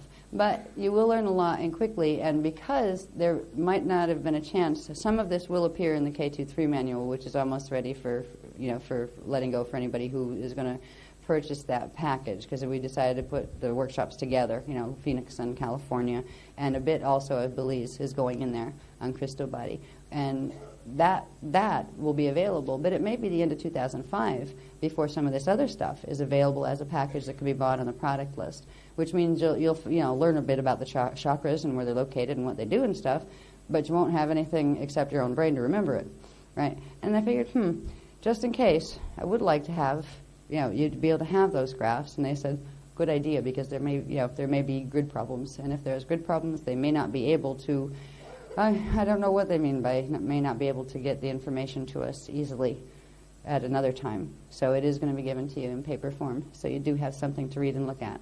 And I'll warn you, we had no time for proofing at all. So it's going out with, this is pre-publication, okay? Which means there may be, things where I meant to say right and I said left. So, it's to that level. But it should be pretty good with that, because, they usually say, nope, that's the other way around. But some of this stuff is very difficult as far as things spinning in what direction. So I will say it's probably, I'd say 99% sure that it's exactly how it should be. But I will reserve the right for, correction if necessary. So just, as far as just certain little details, it's the little detail issues that get really time consuming. When you're like, you'll see some of the graphs. But the most important stuff is totally spot on, and I know that. But I just want you to know that we're doing it, as a favor. You can pick it apart and say, there's a mistake there, there's a mistake there. There's probably quite a few of them, especially spelling errors and things, because I'm great for those. But, but Yaz usually catches them when he's typesetting. Usually take care of it. But for Americans, it's kind of funny, because I know when I was more over in America, and I'd read English stuff, everything looked misspelled to me. So part of it's, the English spelling for English words, and part of it may be that he's going fast. And how you read and you just type, right? And if somebody has something spelled wrong, you can very easily just type it the way it's spelled. So whatever errors might be in there, the most important stuff is you've got the pictures, and they themselves carry huge amounts of data. And most of the writing is correct, but there's still more writing that needs to go on them. There wasn't time. So I want you to know that they're coming. In fact, I think, do we have them anywhere near where we could pass them out? Because it would be better if they could follow along with them. Yeah. Oh. We have more copying to do? Oh, what?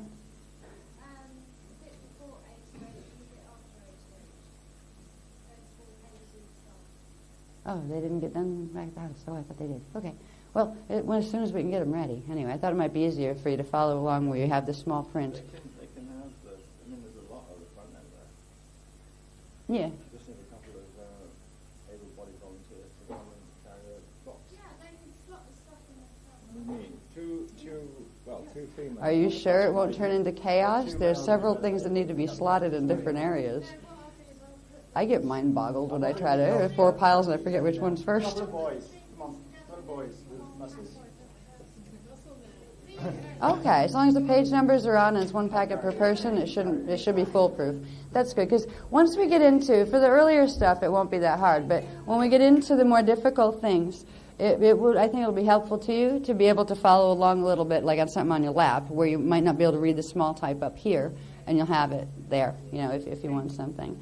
So we didn't hang up the workshop in order to get this to you, but it was like we might as well. We would have had more pages in it. There's a section that I'm going to cover tonight, like later tonight, that has to do with more of the planetary stuff. We ran out of paper because we took it to the house. We didn't know we were going to do this, and we have a leased photocopier at the house because we'd be dead without it, but because we're out in the boonies and but we didn't have enough paper to do there was maybe 8 or 10 graphs. Most of them you've seen them before, some of them from Belize, and none of them were fully finished, but they were enough to show stuff planetary wise as far as the Merkaba tilt and that kind of thing. But the most important ones you did get, and I do believe you have at the end of it, I think that got in there, the consolidated Stargate chart thing. It's 1 page that has all the Trinity gates, all the gates, because they're all over the place. It's on they're on the map too, but this is just 1 regular standard size paper that has them all on there.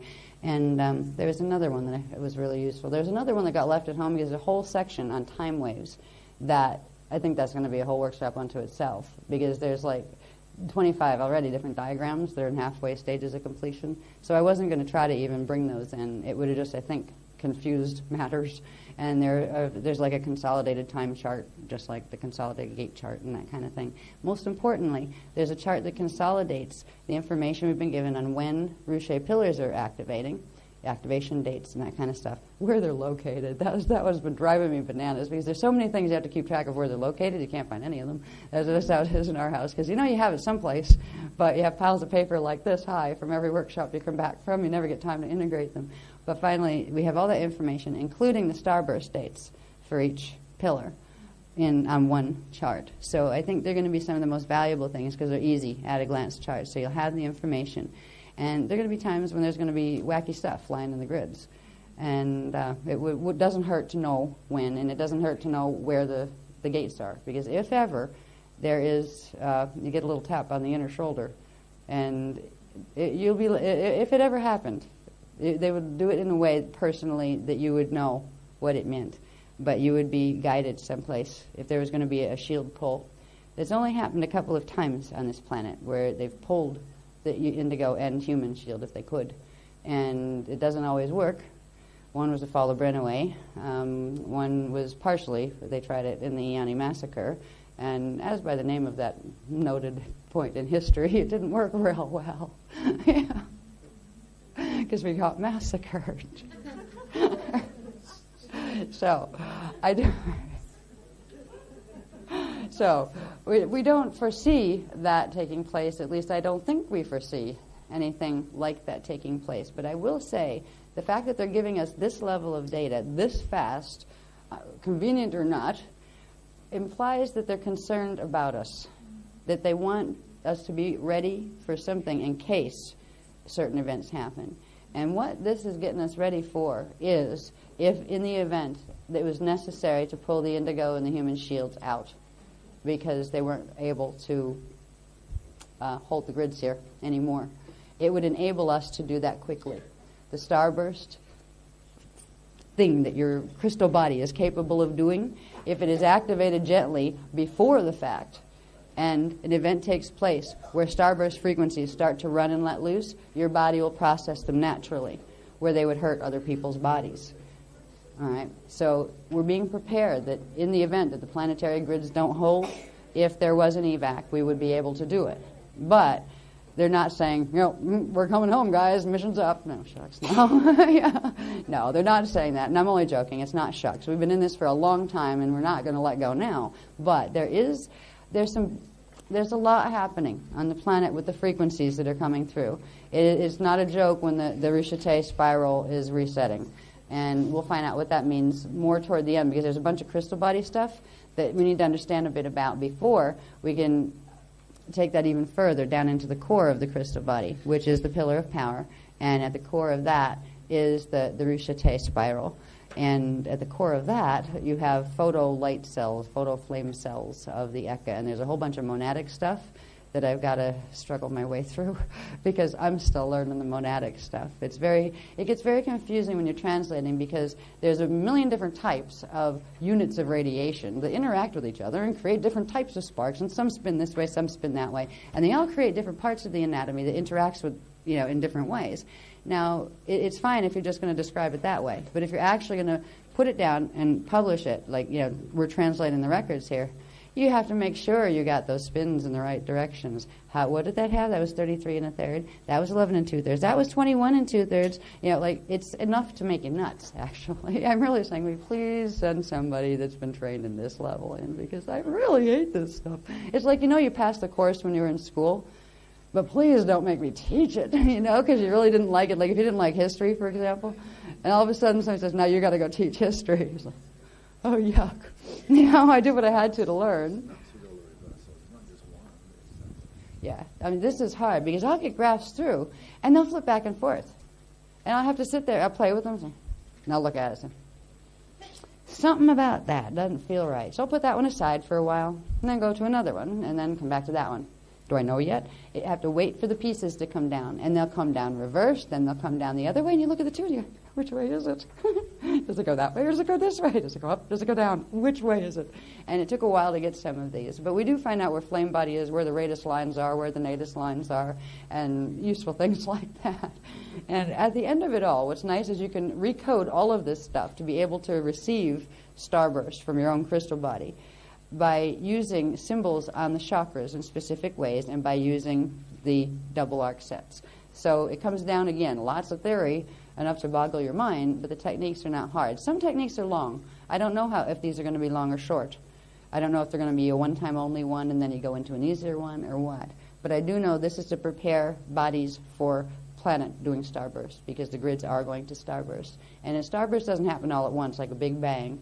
Well, it can, but when on a planet where there's like life left, it tends to not go that way. Because if it does, there's no life left. No, it's not going to go that way. It goes one pillar at a time. So you'd have pillar 1 after it activates, then that would starburst. And it literally means it hyperspaces and pops up in the parallel ecosystem. We're going over to visit the Adonai, which is really cool, because that's where a lot of us came from in the first place. That's where this Eka came from in the first place. What this is going to look like, I think, is a slow motion sliders, I think. And I'm really wondering if, you just kind of watch and you don't see anything move. Sometimes shifts are like that, where I've had a couple of times where I've moved through time period and I could tell something weird was going on. It was almost like surface events kept going as if nothing was going on.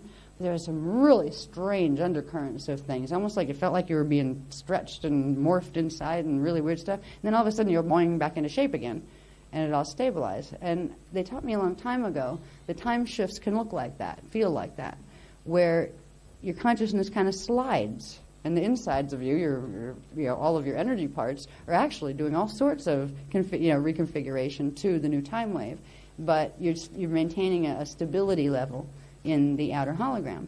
hopefully it will go like that. But then again, is that hopefully? Because that'd be boring. Yeah, I mean, we are voyagers, after all. Yeah, I really do hope at some point.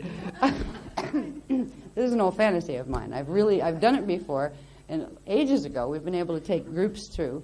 But even in the time period, the Christ period, and as Miriam, we had a group really ready, and it just didn't work out where we could take them in, and we were rather devastated by it, actually, because we couldn't get the people out of the drama. They were going to get sucked into even worse stuff that was going on down here, and they'd come this close to being able to come back through host. They had to go through the Ark of the Covenant thing and that kind of stuff. So there's always this little hope that we do get to fulfill the Voyager's dream like it used to be, because that is the restatement. That is putting the foot down and saying, yes, we have reclaimed the original gene code here. We have reclaimed the angelic human divine potential, and we have put it back here. To be able to do that leaves a ripple all through this entire universe for everything and anything that was ever connected to us. So hopefully we'll get a chance to experience something like that in the physical, because it is possible, particularly now that we're going to do, the planet's doing starburst, because that is rapid reset. That is healing really quick because you have a virus that's trying to take you down. And that's how the planet is reacting to the frequencies that the Budharas are sending in. And it comes through on a biological level through the RNA. So they call it the retrovirus. And it's not just a retrovirus that affects biological DNA, which it does it affects the DNA through the RNA. And I believe it's the messenger, no, it's the transcription, I think, or it's the transcription RNA that it actually affects. So it changes what the RNA is supposed to code into the DNA, so it makes the DNA do something different than it's supposed to, where it misaligns. The misalignments are interesting. All of this comes down to something that I have rough drawings of it. I don't have it exactly perfect yet, but it's enough where you can see what I mean. Once you see Rishaté spiral, how it's supposed to look, how it works, how these tribal shield things that we've been using for the stands and stuff, how these plug in directly to the Rishaté spirals. Once you see how that works, you'll be able to see, too, how a certain mutation works. And it's a mutation that others are actively teaching you to make sure you activate it in your body. But it's really fascinating when you see what all of the mutation has created. It's a machine, actually. It's a biological machine, a twisted biological machine called the gravitron. And it's a set of vortices that manifest in the planet and therefore in the bodies of everything on the planet that create certain types of subatomic particles that were not ever meant to be created. The way the electron behaves right now is one of them. Yeah, the electron was supposed to have more to it than it does right now. It's a fragment of something else. It was supposed to have quarks. It was supposed to be built similar to protons and neutrons. The electron is a mutation that's created by the gravitron. So are gluons and muons and mesons and something else. Gravitons, yeah. So what we're calling our normal things, that substance is made out of, that matter is made out of, we are seeing mutated partial particles that have been reverse spin and bonded to something else that they weren't supposed to be bonded to in the first place. Our bodies are built on them right now. And this gravitron vortice has been working in slow motion since Atlantis. It went dormant when they stopped the top Merkaba spirals from spinning. It turned back on in the last 2 years as they started activating the vortices, the 3421 vortices. But now it's getting a kick from the Budhara wormholes. And with the power that they're amping through it, it has the power to literally override the third of the grids that we have.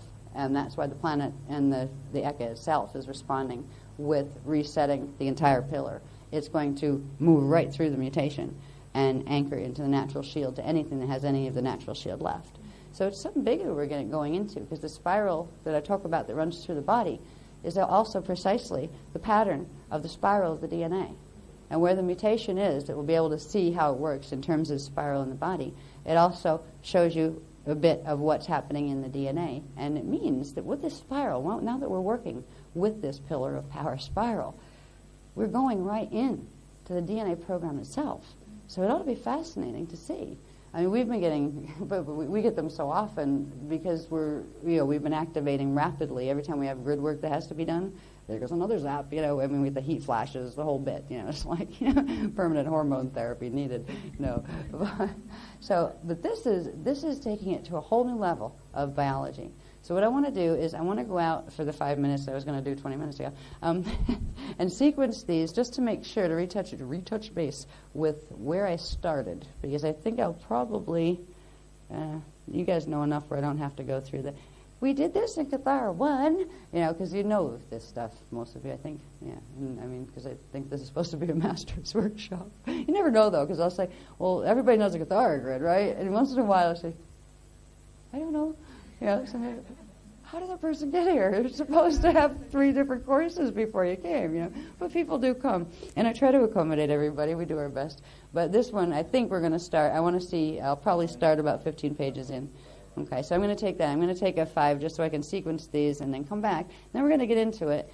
And I really want to get you into the crystal body phases because it's quite fascinating, particularly where I will learn more because as I talk about the diagrams, it comes through live and I get to hear it too, where it's like it's on a roll and the plate's open and I can access more and stuff I didn't know I knew, well I didn't, comes through and I can learn it so we can all learn it together. So I'm looking forward to that. We can all learn this together. I'm going to take 5 and get these sequenced. And what are we going to do? Or they're not done being printed yet, you said, right?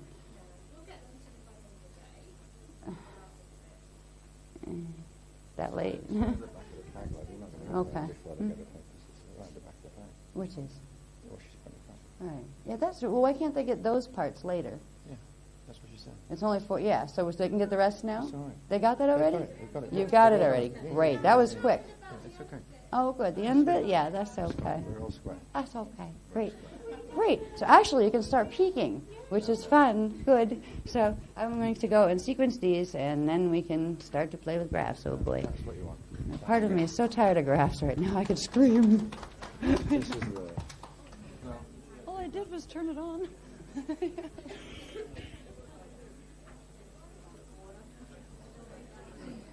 I don't need to go through this whole set of beginning stuff like this. You do or you don't? No. I'll start with this one. For a general presentation, but these guys know this stuff already. So where are you going? Number 15 or something? No. I'll show you which one. Let me find it. I don't know the number. I have to find it.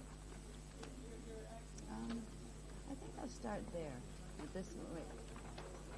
This one and then this one. It'll take me right into K23. And I can move through that.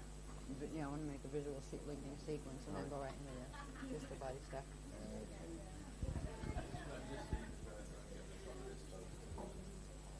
That's an ancient relic. Right. At this point, it's really neat because they're starting to plug in ancient relics to contemporary stuff. Why is this doing this? I hear feedback. Anyway. This is just to give us we're getting ready for a visual sequence that's going to lead us through what we know and quickly into stuff that we haven't heard yet. And I like to do this because they've told me the visual sequencing is important. This sounds funny out there, doesn't it? It sounds funny up here. We're getting like a canned laughter effect. What do I do with that? Any idea? Is he back there? He's back there. Oh, there you are. Okay. Oh, is that part of what it is? Okay. Oh, okay. Great. I know nothing about the sound equipment at all. I'm surprised I know how to use a microphone, sort of. Anyway. So maybe stand somewhere else? Would that help? No, it doesn't matter. It's not going to matter. It's still going to do that. Okay. Did it roll it down here? Okay. Anyway, we have our good old transduction sequence. Now, the transduction sequence, it's really interesting, especially when you get it all in pieces. And it's like, gee, what comes first in this sequence? Well, we know the Cathar grid was there. There's a lot of pieces to this sequence. And I had no idea how many pieces of this sequence there were. You can put the next one up, please, honey. When we first got the 2-3 program, K23 beginning, It kind of came through like this. We have all these pieces, whatever sequence, who knows, right? We knew that we had cathara grid. We knew we had shields. We knew we had this funny thing, that crystal body, and that was the closest thing at the computer graphics I could find that did crystal-shaped type things. Had no idea what this was. Oh, boy. Well, we're going to learn a lot about this today, and it looks nothing like that. You know, it looks like this. Many layers of this. So the exciting part is when we find out what this is about, and the fact that we're walking around with one that's been turned off for a very long time, thanks to the planetary axis tilt. All of this has to do with the fact that in the crystal body apparatus that is the anatomy of the crystal body, there are very specific alignments of energy that allow for the currents from the lota level to come down into the lotum level in the Veka systems, that come down into our bodies, into the atoms that we're made of. When you have a distortion and a misalignment in some of the internal crystals that are within the larger crystal, it literally shuts the gates that are open, that are running the live energy from the Eka. And that's the condition that this planet has been in for a very long time now. So what we're going to be learning to do through this whole process is, first of all, to understand the basic parts of the anatomy so we know how to use them a little bit. And we're going to bring back the alignment between the levels of the crystal body. And that's no small feat. The crystal body is, if you kind of scan through some of the newer diagrams that are stuffed in between some of the older ones, we got more information on the crystal body sequence itself, where we kind of left it off in K23 with this flat thing called the Tilia projection screen. Well, now we see how it becomes three-dimensional, how this turns into things that are spheres within spheres and also crystals within crystals and all sorts of neat things.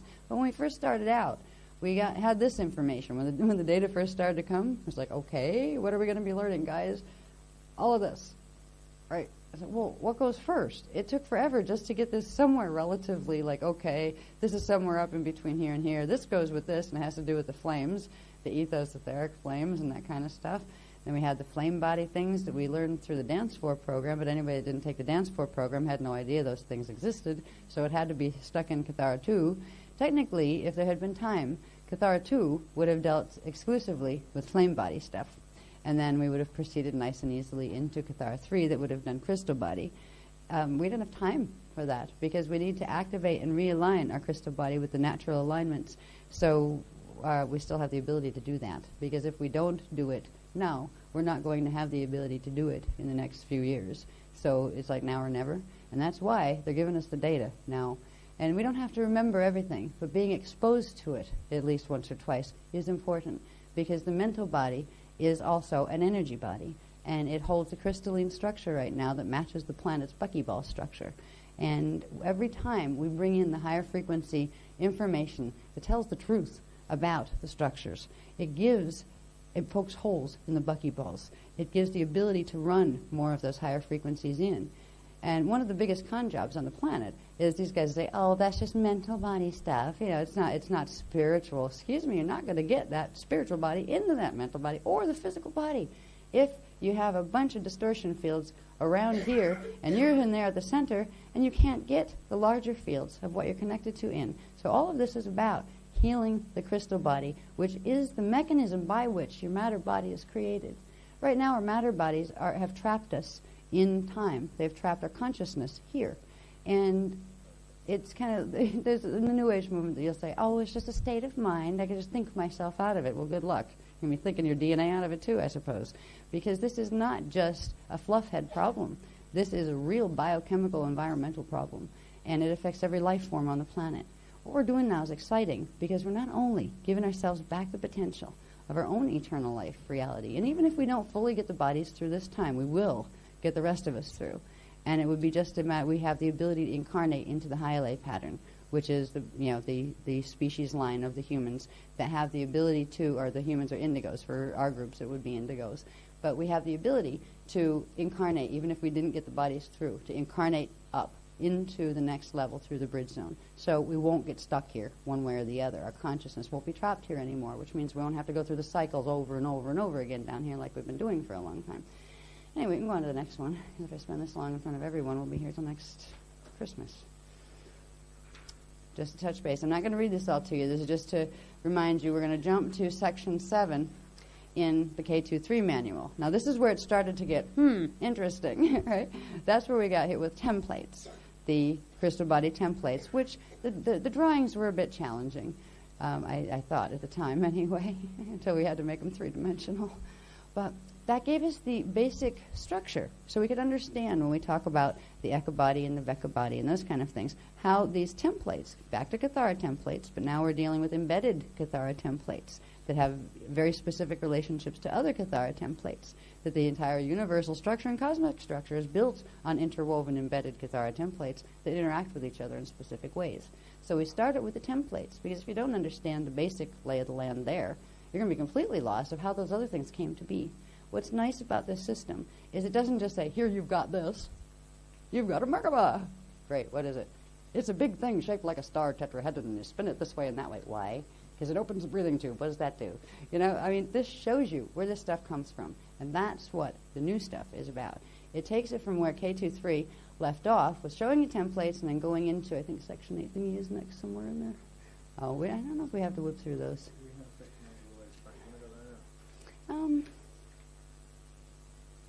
Yeah, I'm gonna touch base on a couple of the images from the templates section, because they're going to come up again in, let's say, more filled out ways. And I just want to point out, so you remember we learned this, just keep an eye on that, because you're going to see where that becomes something else by the end of everything. Like, not else, but there's more to it than just the, what we learned in the template. No, I'm going to put the one that was next, I decided. Yeah, there's just a couple of the images I want to touch base on. Might as well. Because there were so many pieces, even to the K2-3 stuff on templates, that once you get past that, it'd be, wait a minute, where did I start? Where were the Laradori caverns? How'd you spell that? That kind of thing. So we'd started with this stuff, where we showed that basically this is the outcome of template once it becomes filled out. When we did the Belize workshop, they identified this as the chariot of fire. Once it's connected to the Eka levels, and you have more spinning wheels, because these things spin. So this is our, it's kind of like being in your own little spaceship. That's our crystal body. But it starts with this, which was the Anesa 15-cell seed atom, which is also the base shield, the Eka base shield. In K23, we were learning, and by the way, there is a formal technique on paper that is coming out with the K23 manual of axiom-based shield bonding, which we did a little bit of when we did the tour, because we did a 24 tap code in, and they literally, it's programming mathematically. Think of all the times tap codes are used here and you don't realize it. Every time you dial a digital phone, everything that's run on numbers is a tap code. It doesn't matter if the tap is done with your fingers, which are electronic transmitter devices, or if it's done with pulses of electricity. This whole planet is being controlled by tap codes. And we're beginning to reset the natural tap codes that allow for base 24 frequencies of the LODA to run here and higher ones. So it comes down to this base shield, but what we're going to find out as we move forward quite a bit, it'll probably be this evening that we'll hit this stuff, but this is not only the Eka base shield that's inside of the Akasha Merkaba on the Akasha level, and then the Eka forms in here, and then the Veka forms here, right? These are three-dimensional living light cells. They're orbs.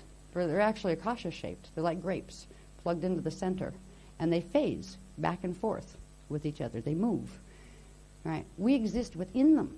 The universes here exist within them, which is quite fascinating, because all of this comes down to how units of radiation are formed, and those units of radiation accrete in different ways at different angles to each other. They have different properties because of what happens when they crash into each other, and they progressively fill out and downstep, repeating patterns. They fractalize, and they create this pattern moving downward, moving downward. We are built on this pattern, and we look like this in our crystal body structure. We have the light cells. So we begin later to go into photo flame cells, as they call them. These are cells that are capable of photosynthesis, and they don't just need to be out getting a suntan. They do internal photosynthesis, and I can't wait, because when you really get them going, supposedly you tan from the inside out, which I think would be really, really useful. Yeah. But, yeah, because I tend to go like blue-white, and veiny. But This, if we can link from the beginning, while we're still back in template land, which is like, oh yeah, I remember that stuff, and I know I have the graph, so if I ever need to look something up, it's there. I mean, most people don't memorize it. If you do, bless you. If you do, I would say if you're making a real effort to memorize a lot of this stuff, don't wear yourself out, because there's going to be so many new levels of data coming. Just keep the books handy, where if you need to go back and find a bit of information, know where it is. Because you're going to have to keep purging cellular memory. At this point, don't ask me what we taught in Hawaii 2 or 3 years ago. Don't even ask me how many years ago it was, because I have to turn over my cellular memory about every 3 weeks at this point. I'm lucky I can remember my name and my kids' birthdays. It gets real intense. So if you try to remember all of this, if you get the gist, that's fine. If you're a detail person, I'm a Virgo, so I appreciate detail.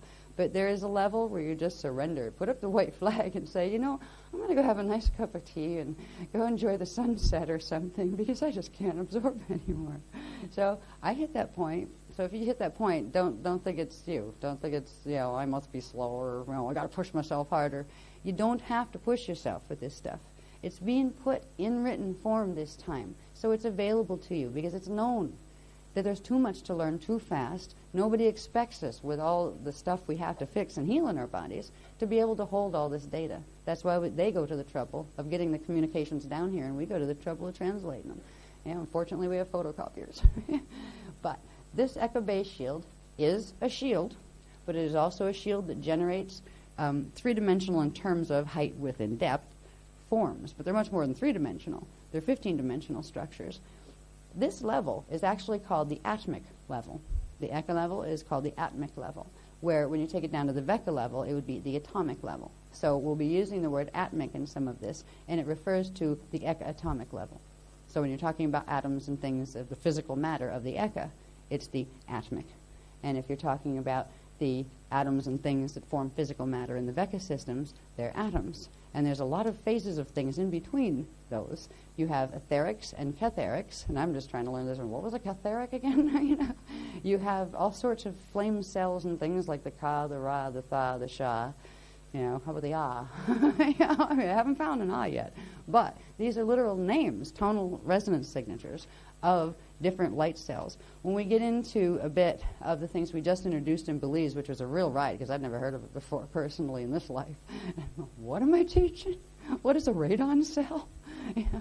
We start to understand that these flame cells form. These would be the atomic flame cells of the Echo level. They actually form through a little cell that's at the center. It's known as the mother cell. It's called the matrodon. It has a counterpart called the petrodon that's in the parallel Echo.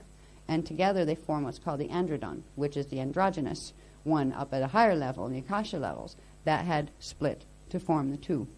We're going to be dealing with the currents and the frequencies that are coming from those levels.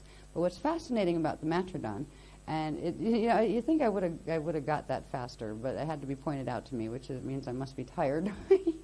But the matrodon is a natural structure of the first phasing photocell. Phasing meaning it can do Partakai phasing, where it can make sparks. And if it can make sparks, it can self-generate sparks, it is capable of, well, here they say chemical process, so therefore it's a living system, right? Well, it's more than chemical process. You could call it process, because they call them chem cells, because they have to do with the flame of Kemelohati and all of those things up there in monad land that we'll talk about later too, that are up here in the base shield level. But the chem cells that form through what's called the matrodon are the natural structure of light cells and how they're supposed to be positioned with each other, so they phase in specific ways, so they perpetually regenerate spark currents, and they can circulate them up and down, and they can downstep them and upstep them. They can make AC and DC current. And that's not a band. In my age, once upon a time, I know I'm getting old these days, but there was a band called AC/DC. But no, it simply means they can make direct current or they can make alternating current. And it's all about electronics, but on a very high level, because electronics are the carrier of consciousness here in any manifest world. And there are places, let's say states, I wouldn't say places, I would say states of cognition, that when you completely are gone from the manifest systems all the way up to the top and pop back through the original hole, right? Back into full at one-ment with Source. It is a different type of cognition. There is no light, there is no sound, there is no movement, there is nothing and everything all at once. And it's very difficult to even attempt to fathom what that might mean when you're in a system that has light and sound and movement and color and time and space and matter and all that neat stuff that makes you feel like you're separate from Source in the first place. You're really not, but you can really get stuck down here, and you can be a part of Source as space dust, or you can go back and remember the whole process and bring that memory back as a part of the living memory matrix of Source itself. That's what Source set the whole thing in motion for, to experience itself and to know itself and to give, because there's a nature of Source that is what you could call pure love, the desire to give. And if there's no one to give to, I imagine it wouldn't feel too great if you were of a giving nature, and that we were given the gift to be like Source. So Source was giving a gift to itself, the ability to give to something outside of itself, even though it was inside of itself. Anyway, I'm not going to go on that one because we'll be on a different workshop. But Eka Base Shield turns into the flame cells of the Eka. These cells, there's not just the 15. There are the 15, but at the center, there is something that's called the Matrodon that is the mother of the etherics. This is where the frequencies of the etheric blueprints come from. The etheric blueprints are not just shields. These are three-dimensional height, width, depth blueprints coming all the way down through the Veka. This serves as the living morphogenetic field, the invisible field of structure behind the manifest structure, the invisible sticky tape that spark units attract to in very specific ways to fill out the forms of matter.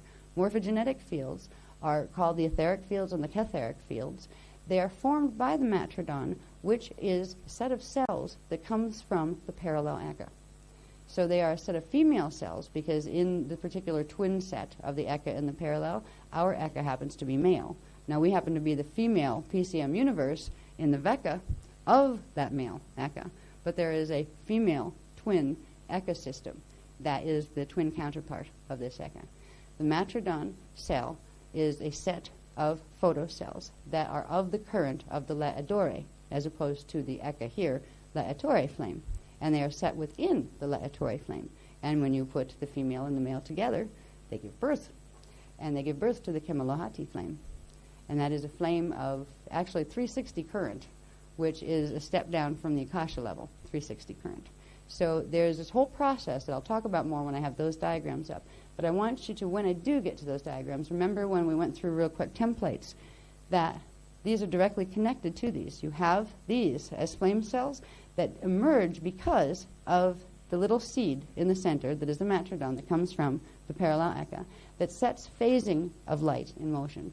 Now phasing of light, or phasing of units of radiation that creates the effect of light and of sound, is fascinating, and that's what all of our technicals are going to be about, really, because we are a replica of a living Matrodon cell.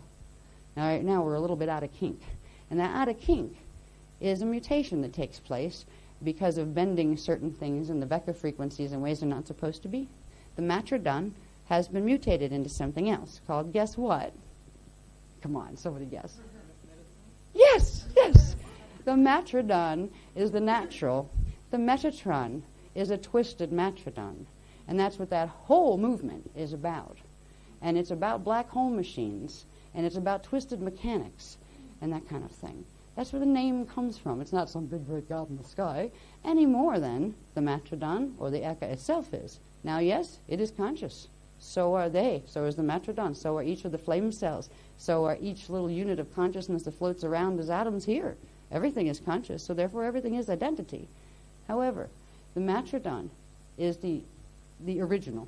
The Metatron is a bending of frequencies and a realigning of how natural units of radiation in these core flame cells are supposed to interact with each other. It's twisting that. So they interact a little differently, and they create something that they're not supposed to. They take particles and antiparticles and etheric units and catheric units and atomic units and twist them in ways to make new types of atomic units that were never part of the original creation, and they're not they're finite life. They're not eternal life because they're not capable of sparking in a natural way. The only way they can spark to create light and life force themselves is to suck life force off of other things. And unfortunately, a good portion of the molecular base on this planet right now is metatronic. It is created, most of it's electrons running around amok. And there are certain characteristics to electrons. They haven't got in. I'm almost afraid of when they get into this level where they start to explain exactly what electrons are supposed to do. That means I have to go read the books and what they're doing in the first place, just so I have something they can anchor the information into. Because I never studied that stuff. I never really wanted to know. But I guess if I have to, I will. But all of this comes back to the echo base shield. And it's amazing because you have physics down here, and there's a lot of people who are physicists that are very nice, and there's a lot of people who are physicists who are extremely convinced of their own superiority of understanding of the way the universe works because they've been able to identify units of things here. They know quarks. They know what quarks are. They know up quarks, down quarks. They know the 6 flavors. They know all of that kind of stuff. Oh, boy. That's really cool. Because, boy, I could really probably, write books forever and ever if I had all that information. I'm glad I don't, actually. But what they don't know yet, and a lot of them don't want to know, is what's behind that. They're looking at effects still and trying to theorize about causes, as if the causes weren't already there, as if somebody might not know them. They are known. This information used to be here. What we're being shown are the templates and then what fills out to be the structures that create the atoms and the effects the physicists are looking at. So people that are physicists, sometimes we get people that are trained in, as physicists that come here, and bless them because they have the knowledge base to take this and run with it. This is about the same type of thing, but on a much larger level. This is about phasing photocells that are self-regenerating, that can literally create electronic currents, that can upstep and downstep into any type of electronic current you want, that can create holographic TVs look like ancient technology compared to what the living life force itself does. So it's really exciting because this is where spirit and matter meet. And any movement that teaches you there's a difference between the two is trying to hide something, or it just doesn't remember. The truth is, our matter is just as spiritual as our spirit. They're made out of the same substance. There's no difference except frequency range. And right now we're trapped in our matter bodies because they're not able to bring in the natural frequencies that they're supposed to be part of. So all of this stuff gets into base shield. Yep, says template for your 15 cells. And at the center, you have your little magic button. And we all have a magic button. We all have several magic buttons because there's a series of them that are implanted in the process of anchoring the monadic beam that we've talked briefly about in other work. About what sets life in the echo in motion, or in the Eka system in motion, is when the monad anchors the seed atoms. And that's like, okay, we know we've got these things. We haven't talked much about them, and I've dreaded it because I get totally confused because it starts to come down where you have, how many flames do you have? What level were they on? Which way is it spinning again?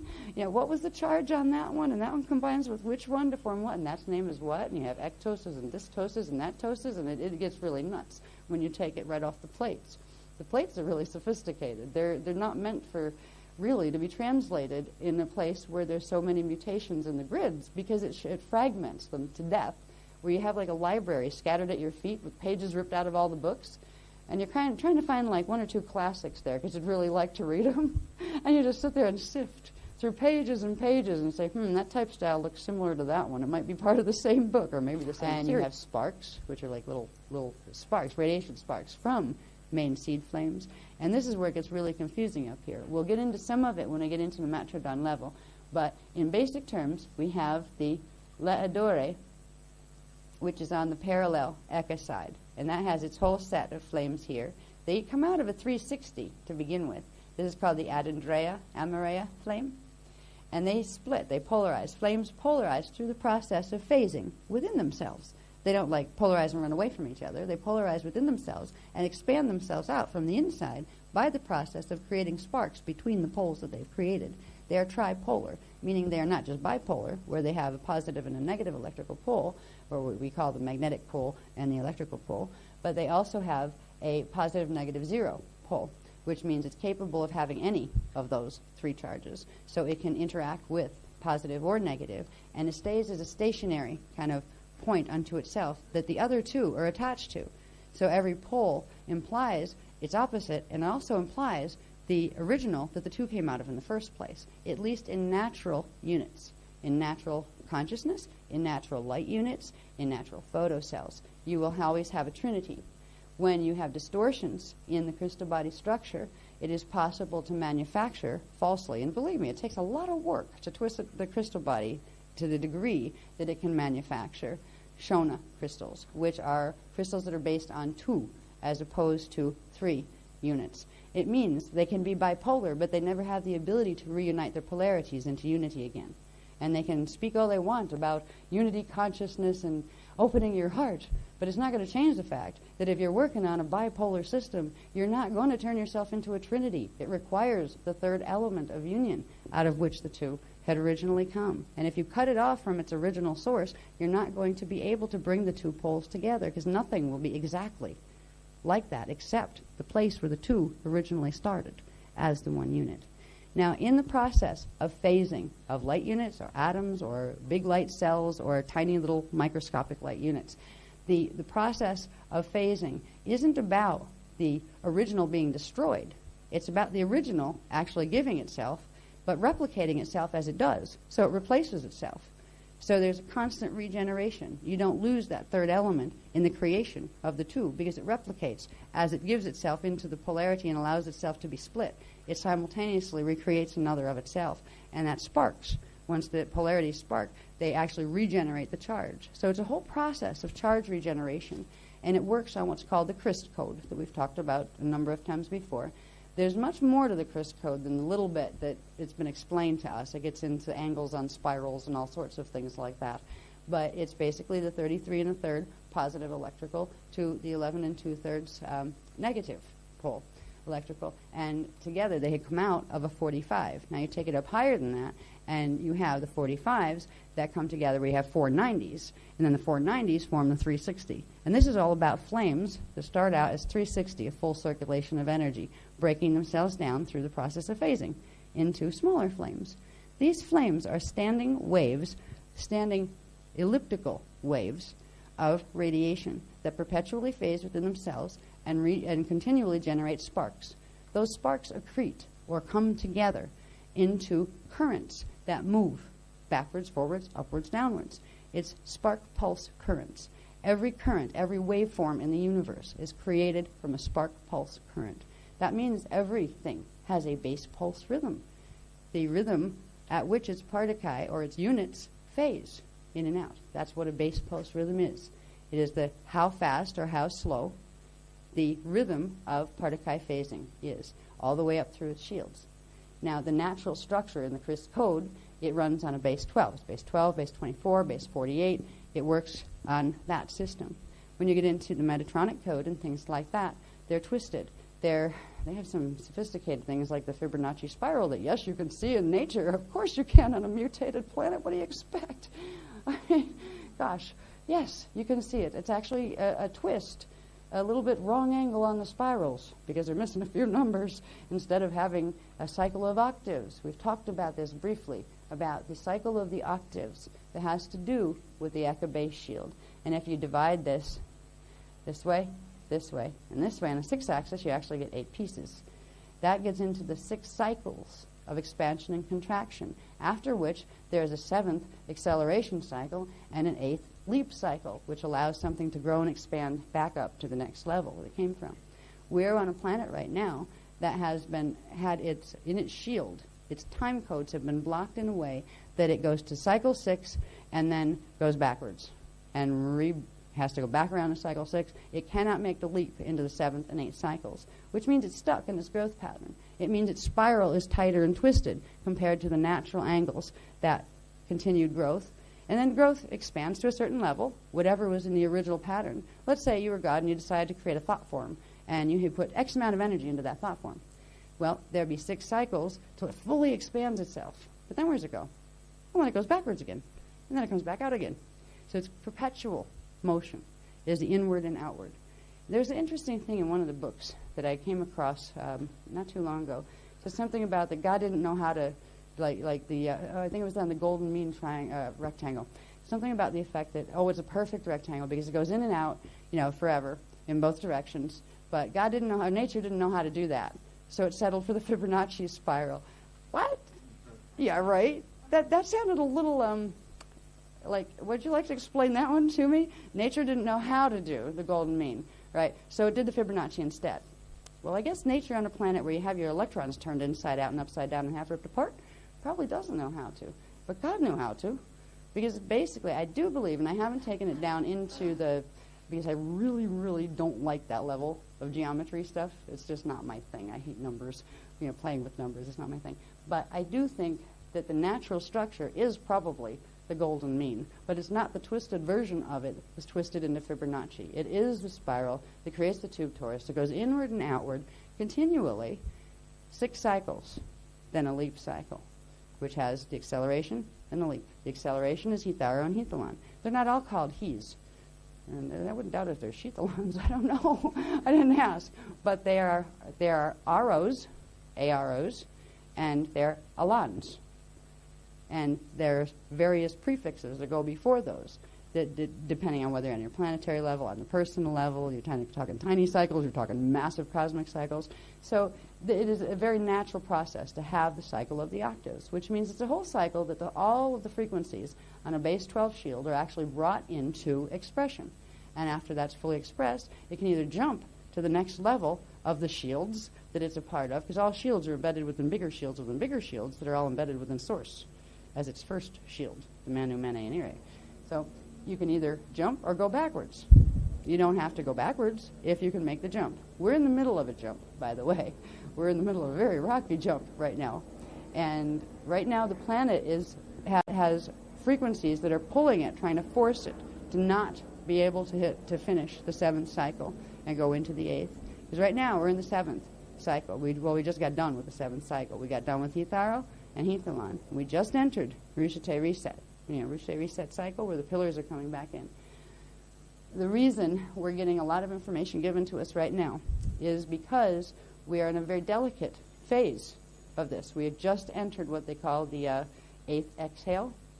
And in the system of the inhales and exhales, they start with exhales, where the inhale was the still point that the first exhale expansion came from. So when we count our 6 cycles, it always starts with exhale 1, inhale 1, exhale 2, that way.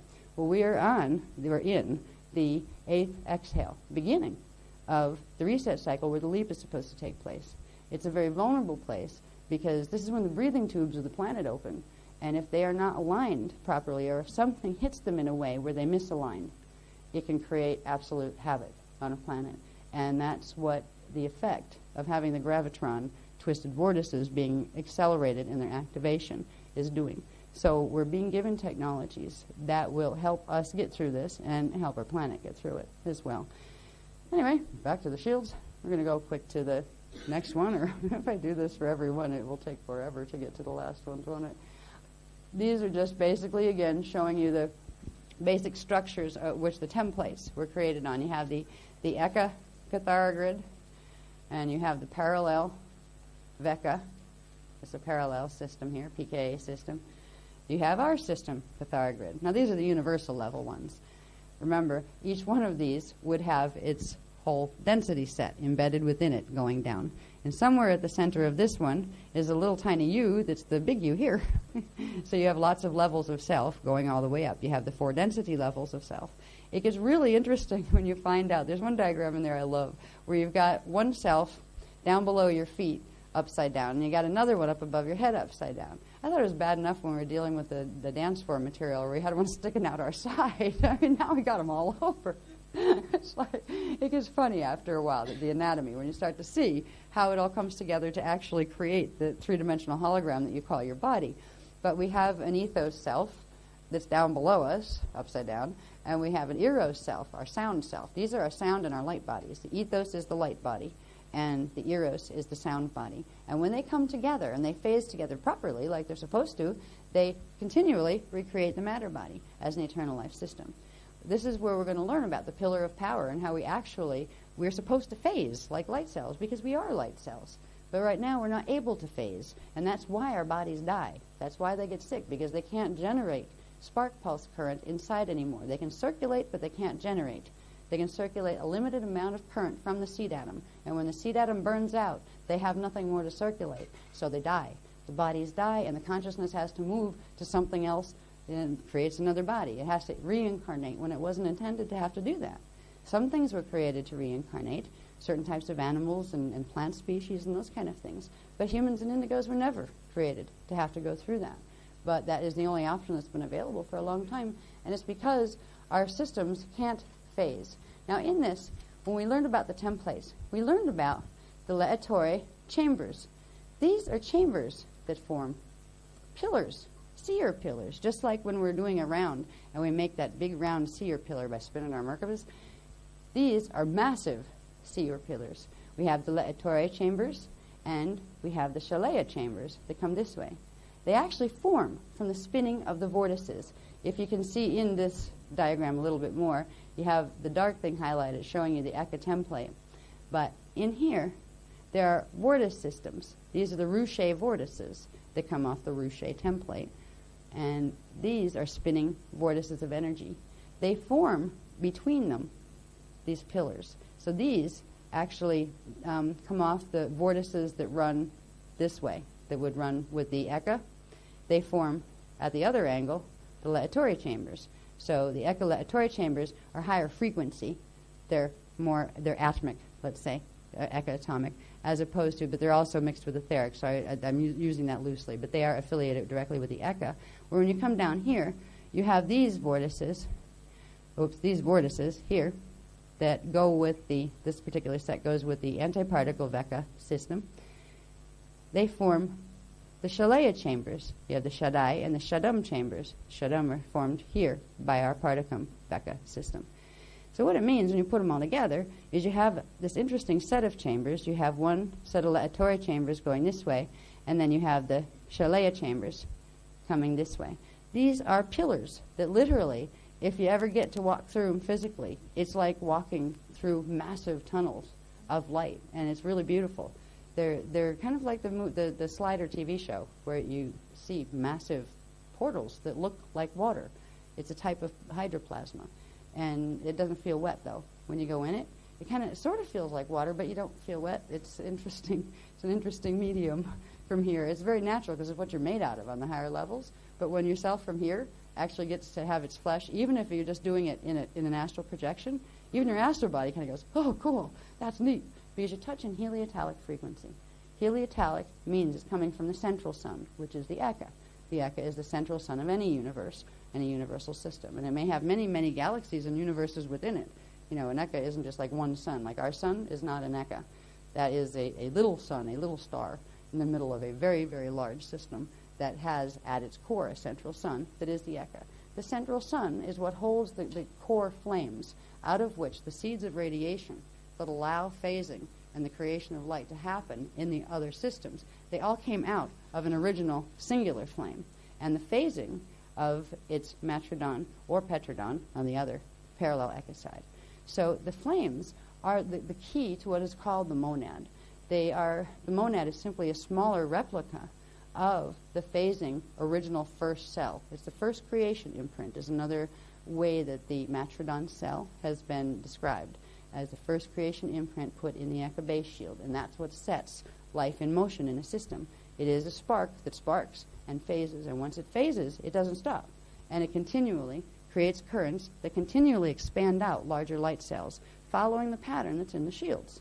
So the mathematical pattern of what's going to be manifested is held within the shield and the 15-cell seed atom pattern, and anything that wants to come into that system, it will have its consciousness mathematically translated and become a part of the shield, and then it will become able to manifest in a system. But everything that comes into a system, just like it needs to take on whatever the particular 15-cell seed atom imprint is of that system, it also has to take on its matrodon or its petrodon imprint. And that's what our monad imprint is. It's a small version of for us on this side of the Eka, it is a small version of the matrodon that allows the photoflame cells of the Eka to each send a cord down and anchor into the manifest body. Those cords can be severed if the crystal body structures that stand between where we are and the manifestation is and the Eka flame cells themselves. If the misalignments occur to the degree where those cords are stretched and then broken and their transmission lines can no longer intersect, that's how you can literally get cut off from your monad. And once it's cut, once its cord is cut, it can be reversed. It can be sent in a different direction. It can be polarized to a different unnatural polarity. It can be turned metatronic. Once it's turned metatronic, it can't be brought back because it's forcing together two templates that were never meant to be together.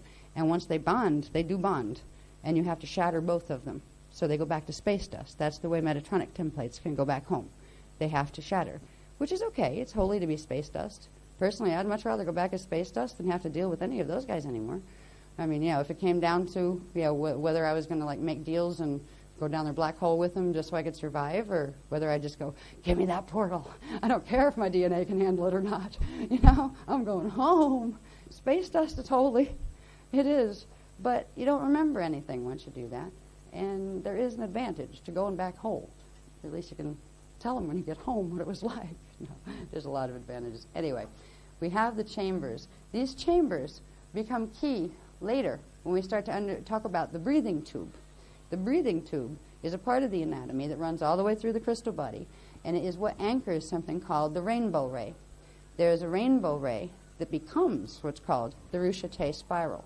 That is literally the cords that link right up into the seed cells of the 15-cell seed atom and their etheric counterpart, which are the phasing cells of the matrodon. So naturally, we in our crystal bodies have this connection through our monad.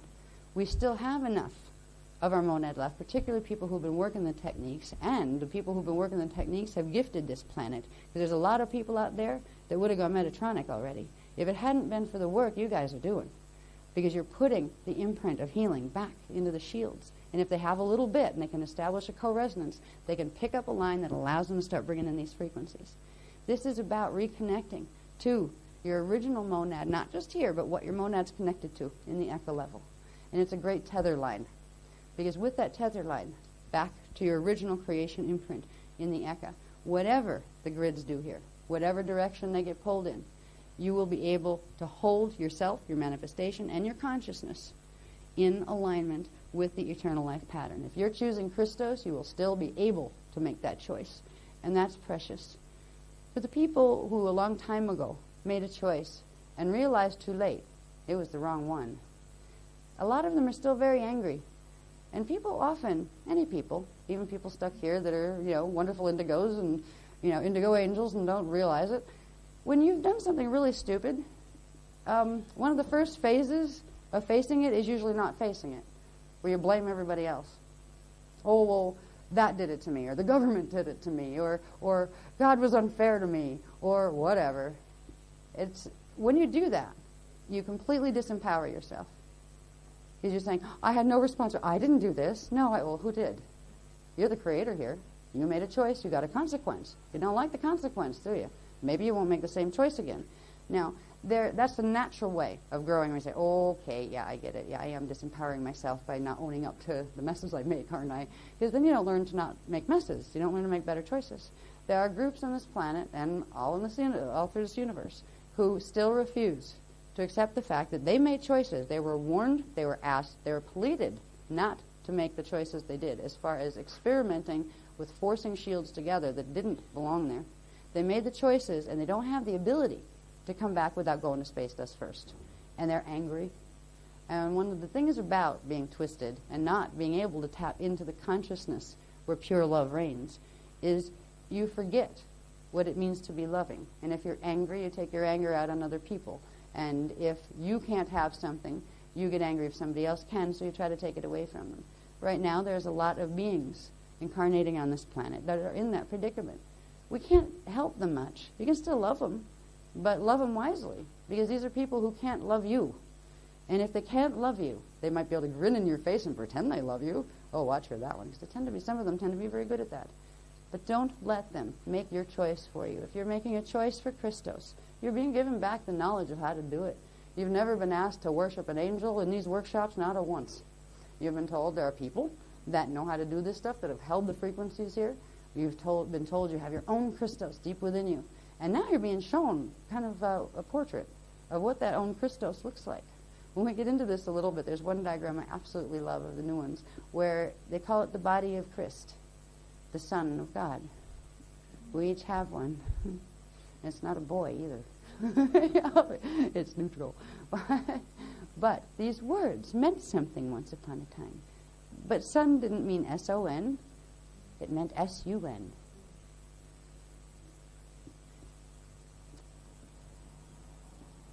When we get to the one diagram, there's going to be more on this series, but there was only time to do the one that I got really excited about that we'll see in a little while.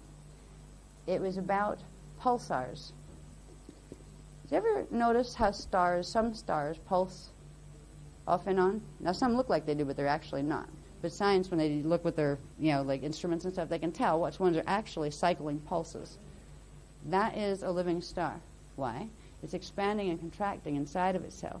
It's breathing. That's natural. When you see stars, they just shine. They're expending their seed atom energy, and they'll eventually burn out. Now, pulsars can do really neat things, like look like they explode, but they went somewhere else. They didn't necessarily explode. They folded up, went, left a little bit of photonic radiation floating around, and decided to leave and manifested somewhere else. Now, our bodies, our crystal bodies, are built like suns, like natural living suns. They're like pulsars. And I don't know a lot about pulsars. I haven't studied this stuff in science down here, but there's something called pulsar plasma waves that our body is supposed to continually cycle. This is where we get our natural life force. The echolota, when its crystal body sends frequency in to the flames in our crystal bodies here, it sends it in the form of plasma waves, pulsar waves. They pulse and cycle. There's an exhale and then an inhale where the energy comes out of our system, goes back there. Then it comes back out of there and back into here. All through these sets of flames, through our monad, through something called the moda adhure, and if I really want to confuse myself, I'll try to talk about that. It's a series of flames that operate as etheric ducts in the body systems that anchor frequencies from another set of things called radon cells, which are like storage units and transformers. Radon cells, that we'll talk about too in a little while, are replicas of the matrodon, but they have different names because they're step-down versions in the Vecca system. And what they do is they actually take energy in when the crystal body around you, your own crystal body, low T crystal body, is breathing energy in to the center, which means feeding the systems down here. The frequency comes from the outer crystal body down into the inner pillar. But it doesn't just rush into the pillar and then flood into the manifestation. It goes first into the storage cells, which are the radon cells.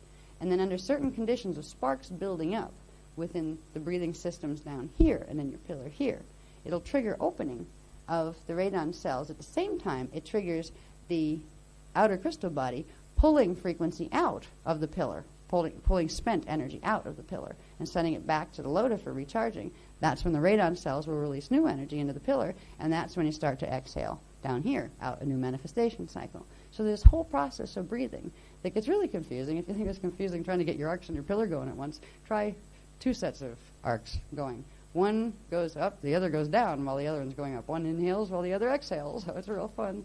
This is what we're going to learn how to do. We're going to learn how to breathe with our pillar and breathe with our 2 sets of arcs, the ones that go with the outer crystal body structure and the ones that are the density ones down here, so we can start getting them to phase, because they've actually been dormant, because the density ones have been, it's as if somebody grabbed the pedals and ripped them down this way to that 60-degree angle and then nailed them to a cross where they couldn't move.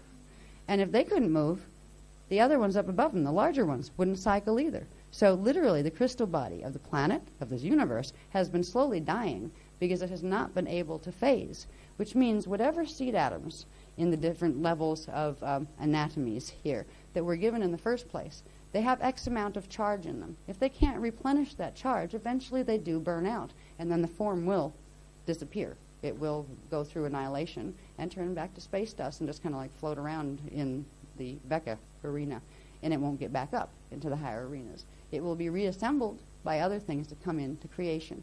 It will be, Well, when you're space dust, you're basically building blocks for other things to build their consciousness on. It's much, I think, more, I prefer anyway, being something that uses building blocks to build my consciousness on. I think I've done with the being a building block cycle, I hope. Anyway, we can move past these. I'm light years ahead of those, actually, at this point. Yeah. If I bop around a lot, my brain does this, particularly when I'm tired, but so do they when they're kind of moving me to connect dots. And right now, we're connecting a bit of new stuff you've never heard of and stuff that you should be somewhat familiar with, if not, some of you are quite familiar with. Again, we're back still in the template areas. I love this one. It's so simple without the numbers. It's pretty without the numbers. These are all the signet alignments. And remember, signets are simply the Kathara centers on a Kathara grid. They are stargates on the planetary and universal levels, and they are stargates inside your body as well. So these are just the templates. This shows the shield alignments of the Eka and the Veka systems inside of it. So they're just simple templates. We went from templates into where it got real fun, because when we did the Kathara 2-3 manual, we couldn't even describe what Section 8 was. Actually, we started Section 8, and we're waiting for the transmission on, okay, Section 8 does this. It tells you about this, and this is because of this. And then it teaches you this so you can learn how to use this, right? Yeah, we waited for that page for a long time. Yeah, I know. You're part of it. And then, yeah, I lost it about 6 times. Half of it had come through. And it was like somebody up there decided, no, let's wait. Let's give them more than that, right? And just put it on hold, and I couldn't get the rest off. It wouldn't come off the plate. What is this? How do we get this manual done? Because people are waiting for it. And, Max going, people are really wanting to order it over here. You really got to get it done. I say, I'm trying. Yeah. We finally got Section 8. So, see, when the new Kathara 2-3 manual thing itself is going to have some new pages in. Some of them, you guys will have a lot of those pages as far as the pictures go. But there are some other things that are specifically for Kathara 2-3 that aren't really about what this workshop is about. They get into the schedules and all that kind of stuff. They will be in there, like recommended schedules of how often you do what. That's really useful when you have 5 million techniques to choose from. I've never counted how many in the last 5 years, how many techniques we've brought through, but it must be an awful lot. Yeah. What's really wonderful is you guys have been using them. I'd love to see. I'm not a nosy person, and it's not spiritual protocol to go poking around and checking everybody out. What do you look like in the astral? Because it's just a privacy thing. You don't do that to people. Well, some people do, but it's not polite. But it would be really neat just to see a lineup of Azurites that have been working technique with any other group, just to see what the differences were in the fields. Because sometimes you can walk into this room and it just buzzes. You're, it's really, really neat. You guys are making progress. I don't know if you see stuff on the outside yet, but yeah. Those are the people that got back to us. I've seen them before then. Yeah. That was the issue. The ones that didn't want to take it, they were trying to be service workers and they were going to come away. Yeah, there were a couple of those there, weren't there? See that they look like they come back, but they're just shining like all these bright bulbs and I think we scared them to death. We didn't mean to. We were trying to be nice. Because there's nothing they could do that could harm anything that we need to do. I mean, they could try to walk around and implant and stuff, but, if you know your stuff and you don't have a fear about being implanted, they're just going to go, mushed you. You know what I mean? Don't waste your energy. You need it more than I do. You can love these people. They might not be particularly appreciative of you. I don't think they appreciated us being there very much. But we had a demonstration yesterday at the United Nations up there at work, and on both sides, actually, and how to turn a negative into a positive. Or at least make it disappear off the mountain. I don't know where they went. Yeah, I was really disappointed. I thought they were still hanging out there. I thought they had more gumption. Yeah, they were the ones that promised to get the crystal back. Yeah, they probably buried it out under the moon with potatoes for 6 months.